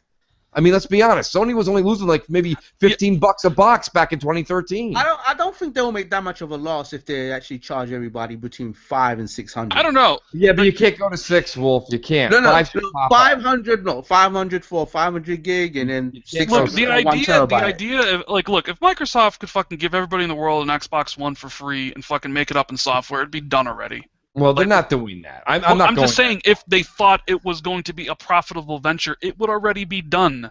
That's my point. Like they have people that count like this stuff, that do differential analysis to Okay, I agree. I I agree. mean, Microsoft has a pretty good eye for that. Look at this. I mean, look, they basically give away Windows 10 because they got that in everybody's desktop. And Yes, but their PCs. I mean, there's a PC in everybody's homes. Video games are video games. Right. Like an Xbox One. Like if you don't care about video games, you're not getting one. I'm just saying. Like, look, these new consoles are going to be playing 4K movies. They want this shit in the house. They want the goddamn. Right, you're right. Apple's in everybody's pocket. They can't get in everyone's pocket. They're losing the phone war. The only thing they got left is the goddamn living room. Well, not really, because that battle's been lost because cell phones and fucking tablets took that over. But my original point was like Microsoft tried this originally to get into the whole video game system when it actually mattered to the core business. Like if you read about why Microsoft got into video games, it was because they felt Sony threatened their Windows business. So they used the Xbox to block that. And yes, they were successful. They stopped Sony from attaining that dominance they thought. They just bet on the wrong horse because it ended up being cell phones and fucking tablets that ruled the roost. And that was when they were willing to fucking lose $100 on every Xbox sold ever. Like all 25 million of them, every single fucking box they sold, they lost $100 on every single one of them. They're not. The company was behind the system. Microsoft is not behind the Xbox One as much as they were behind the original Xbox. There is no way on God's green earth they're willing to take a $300 hit to fucking what? Sell maybe 10 million more Xboxes? Listen, right, so 300. Sorry, 300. Would you maybe $100 hit? They'll take again. Maybe, yeah, $50 hit, sure. I mean, what Sony, when the PS4 came out, they were on record. They were selling at a small loss for the system, and I'm sure Microsoft was selling at a small loss as well originally because it's the razor blade model. You fucking get the systems into your home, like you said, so you can sell the software, which is where they're making money. But you would never make money if you were fucking selling an Xbox for a ridiculous amount of money that you were losing. You would fucking need to sell boatloads of software to cover that cost, and even then, you'd only really break even. Well, the thing to keep in mind, my friends, is this. Microsoft doesn't pay what we, the consumers, would pay these companies. They get it in bulk and stuff, so what maybe would cost... That's my point. It would yeah, be I mean, they could... I mean, look, technically, let's say they get something that would cost us $1,000 to build. They might get it for $700, and then they could, take $100 loss and give it to you for $6. Or that could be any price, is what I'm saying. But like, they got embarrassed this generation, flat out. They got fucking embarrassed. I can see that, and look, they've been very cheap this generation. We all know it. They've been cheap. I think Microsoft they could have been saving up, and they will lose some money on the hardware whatever their next box will be, not the Slim, but the one after that. They're going to lose some money on the hardware. That's just a fact. It's a fact. There's no way around it. What they're going to lose between 100, 125, 175, I don't know. You don't know. Nobody knows. On the hardware, if they wait and do it next year, honestly. Well, I mean, look, what's that? No. I said they might not even have to lose money on the hardware if they wait to do it next year. 2018, I'm buying what you're selling, Hellhammer, but not 2017. It's just too close to. Look, you're looking though at from the standpoint of what the consoles are doing now, but you're also missing the fact that AMD is releasing 2 whole new chips, and 2017, mid 2017 is when their lower end. Zen chips for CPU and Polaris are going to be readily available and in mass production. So those chips are already going to be much more powerful than. And is that the Polaris? That one. Right. Zen is the CPU and Polaris is the GPU. So the higher end ones released this year, but limited quantities. It's like basically the enthusiast grade ones released this year. So like, if I'm a hardcore PC gamer, I'm gonna go out and buy that this year. Well, I mean, I hear what you're saying. This was a while ago. This was a long time ago. It was that Red Gaming Tech. He was breaking down just chipsets and dollar amounts. 2018 is when it would become extremely affordable. 2017. I still think is very close to the. You're really close to it on that. I don't think it's gonna be. That cheap. You're gonna have basically look at it this way, right? Basically, the equivalent desktop chip that's in the Xbox One and PS4 as they sit now is with anywhere it goes up and down because of the computer parts prices are like the stock market. They fluctuate every fucking day. So like literally, it's between $100 to $130 for that same APU or that AMD chip right now. So come next year, all of a sudden, if the Zen CPUs with the Polaris GPU chip built into it comes out for around that same price, because AMD already said they want to keep kind of the same price points, then they could very easily slap that in there and boom, 50% more power than what they have for the same price. Right. Well, listen, the breakdown really what it comes down to is if Microsoft doesn't come out guns blazing, and the next iteration, it's just you can't. Here's the way I'm looking at it. Crap, you've said it a million times. If they just come out with an Xbox One that's stronger, it's not going to change anybody's perception, and that's true. So what they have to do is they can't just name it different and still be the same. They have to name it different, and they have to be stronger. And in order to be stronger, they're going to have to spend some more money. Okay, the reason when I was doing the 350 rant earlier with Rand was because when the conversation stemmed from where Iron Wolf was coming from and his numbers, and he was saying that could be an 850. That's why when he said 850, I'm saying you can't go over 5. So Microsoft whatever Microsoft decides to go over $500, even with their mass production and their this and that, and they're buying so many of these parts. Whatever it is over $500, that's what they have to eat. No. What I was saying, Mooch, is like their top range. Right. $599. That will be a 1 terabyte with all the goods. Yeah, no, this is when you were just speculating on prices of cards and stuff. I'm not saying you were saying. Yeah. The cards itself, Yeah. That's all I'm saying. So my point being is this: Microsoft can't go over $499. They just can't. There's no way. I don't care what they say. It won't sell. The public won't pick it up. So what I'm saying is, they can bundle Connect. Buddy, Connect is as dead as fucking the T-Rex. No, that's a curse right there, man. That shit's over. No, it's never over, Mooch. Fuck you, Connect. Xbox on. It's dead like me bleeding for my Connect for life, yo. Yeah, that was in the chat box. People were like, Rand's fucking. I will. That's okay. Don't fear, my gaming brethren. I will pass tonight and arise back on Crossfire in a couple days. Nice. I'll be reborn. And GKB and She-Wolf are like, what the hell? You know? Like, what's wrong with you? Yeah. No, I don't know. You guys just like to talk gaming, but I saved this till the end. It's called deep teasing the audience. So I don't know. My biggest thing about when it comes to hardware is everyone's all talk about hardware, but we're not even getting games. So, we have this great hardware that comes out. Okay, that's all fun and everything, but where's the games that are going to be on it? Where is the talk of everyone to actually get to enjoy these consoles that are coming out that are supposed to be all so powerful without any games? Well, we can all enjoy Soda Drinker Pro on the Neo and stuff. Oh my god. Right. Yeah, but all I'm really saying is that Microsoft should really be flexing their muscles, because all we've been hearing is how underpowered the Xbox One is, and how superior half of the multi-plats look on the PS4. And we've been, seeing the media, manipulate every sheep out there. Hey guys, here's the thing, like Wolf, and I think you'll. No, but this is the thing, like crap. All I'm saying is that Microsoft, they need to do something about it, and the best thing to do is just pull out all the stops. Yeah, I agree. Be the behemoth, as here would say. Yeah, but here's the thing. Like, they had a chance to get in good with developers, right? If they do this next upgraded Xbox, right? Because developers don't have to make 2 versions. Exactly. They could just make the one version and have it for UWP, Windows, baby. Yeah, there's that word, negative million points. Right? Yes, negative. I didn't say it, but yeah. So that's what they can do, right? And it's scalable and all this shit. So that's all good. Forwards and backwards compatibility. That's what the Microsoft has. The advantage of that over Sony's, where you basically have to develop for both their consoles separately.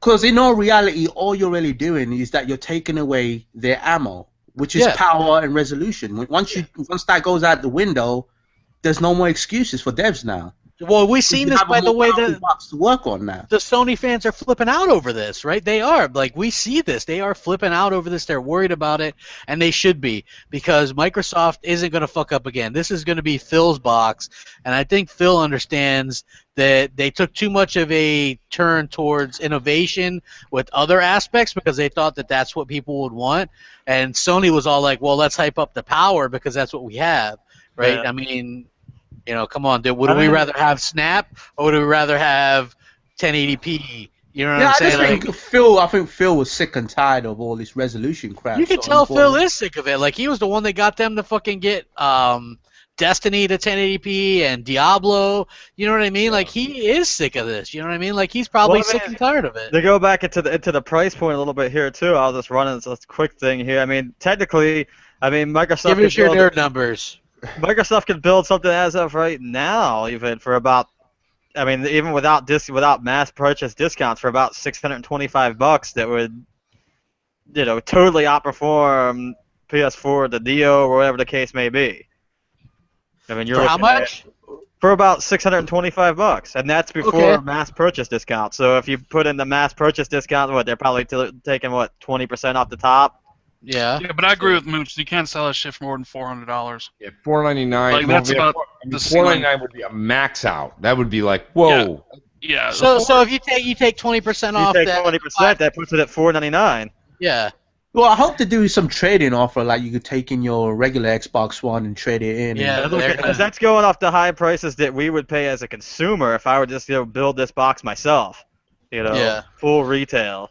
I don't know, but if the Neo's coming out at like $399, if that's the rumor, and that's I gonna don't be think true. I don't think it's gonna be $399. But let's say it is for a second. Like, even at that price, at $499, they still can't do it. They have to match. Yeah, I mean- which they would have to take that loss though, because Microsoft's going to have to do whatever it takes to get in the good graces of gamers, because right now people hate them. So, and you can't have, even if you have more power, then you still have to be cheaper or as expensive. You can't be more expensive. You know what I mean? Otherwise, you have a PS3 situation where PS3 was technically more powerful, but it was more expensive, so everybody went and bought the 360. Nobody bought Yeah, but PS3. you know what? Microsoft can take a loss though, but Sony can't. That's the thing. They're broke as a joke. Yeah, That's the one thing you have to think they about. They are. That's true. But I mean, it'll be interesting. We'll know soon enough. We'll know soon enough. And with that, I'll say we're gonna get ready to head out. Let's see, Mooch, what you got going on? Well, we got Friday, we got Crossfire, and maybe even a special show after Crossfire. I got to talk to Crap and Rand, see what's going on. But yeah, tune in 6 p.m. this Friday, Eastern Time, the Lord's Time. Mooch will also be teaching a shout out, sharpen your knives for Yeah, match. sharpen the knives. I heard it on Sheath, man. When I was quiet and Crap was like, Mooch, you got to chime in during the Star Wars talk. I was just using that new nifty knife sharpener I got for Christmas. Yeah. Rand He was getting it ready for Rand there. Yeah. He's got stigmata now. Hey Rand, what do you got going on? You guys got a podcast tomorrow? at noon? Yeah, we got a special TXR podcast tomorrow at noon, 12 Eastern. Yeah. So noon. We got Villa Sorsa from Remedy Games is going to be on the show talking about Quantum Break and stuff. Nice. Very cool. Nice, cool. nice. That is awesome. Wolf, what do you got going on, bro? Yeah, well, you could follow me on Twitter at IamIronWolf.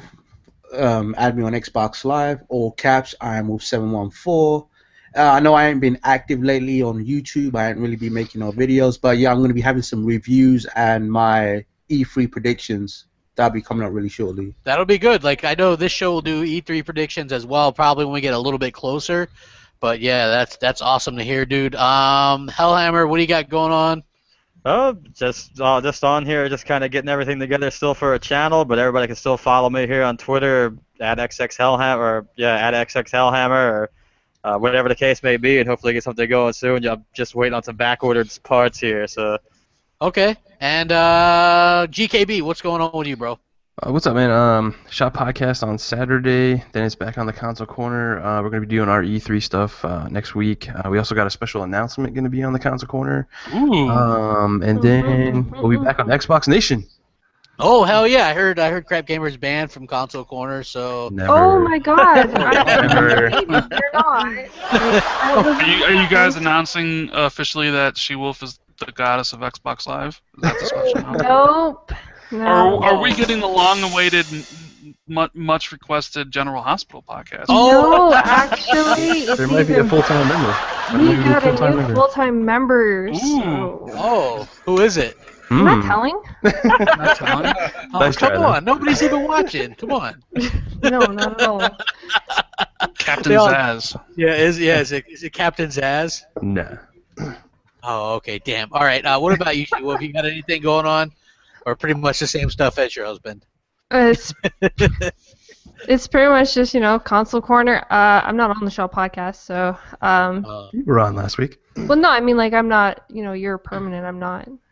So. But you can find me on Console Corner on Tuesdays, Xbox Nation on Wednesdays. Still working on the female podcast thing. That's actually harder than what everyone thinks it is. Yes, you know what? The thing is people always think, hey, podcasts are easy. I'll get some people together, but unless you got some people that can talk, you ain't got shit. Because otherwise, you're gonna have to sit there and talk the whole fucking time. The problem is actually finding female, because I want it to be like an all-female where we only have like one male guest come on at a time, and they're gonna feel really awkward. Good.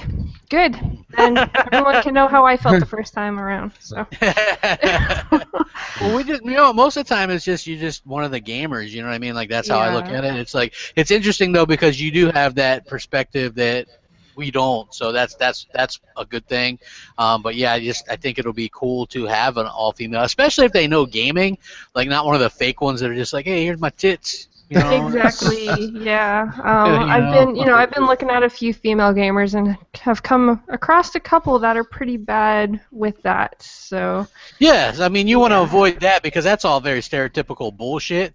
You know what I mean? Like just stick to the game. Like they got to know their shit. You know what I mean? Like that's just. Yeah. So, but either way, that's what I'm working on, and then of course, as you guys like to tease me about, you can find me on Twitter.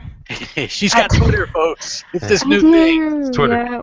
Yes. Hey, I'm almost up to 700 followers. I'm very proud of that. So, yeah, you can. And one of those followers is Mr. Spencer.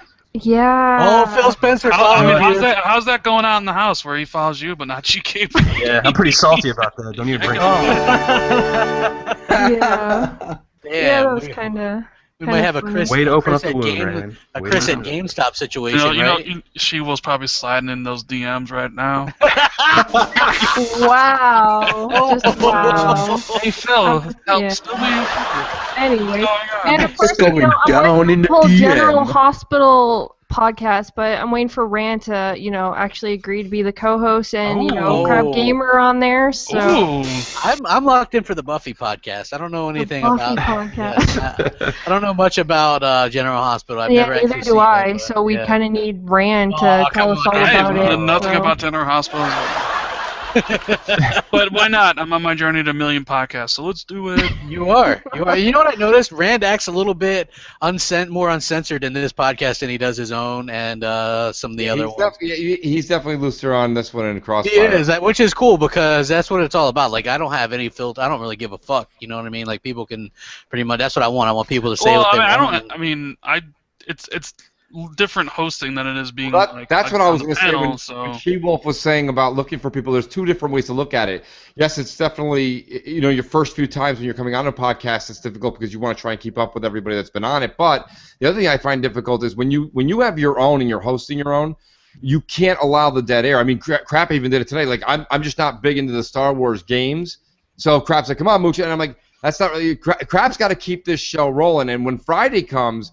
It's a lot more work for me than it is to be on Xbox Nation or BGST because these two shows everybody kind of picks up. But when you're the host, it's hard to explain. I mean, GKB. I can zone out on like this. You can zone out here, but when it's yours, you can't zone out on PSR. No, you can't. You know what's interesting though is like when I do Crossfire or BGST.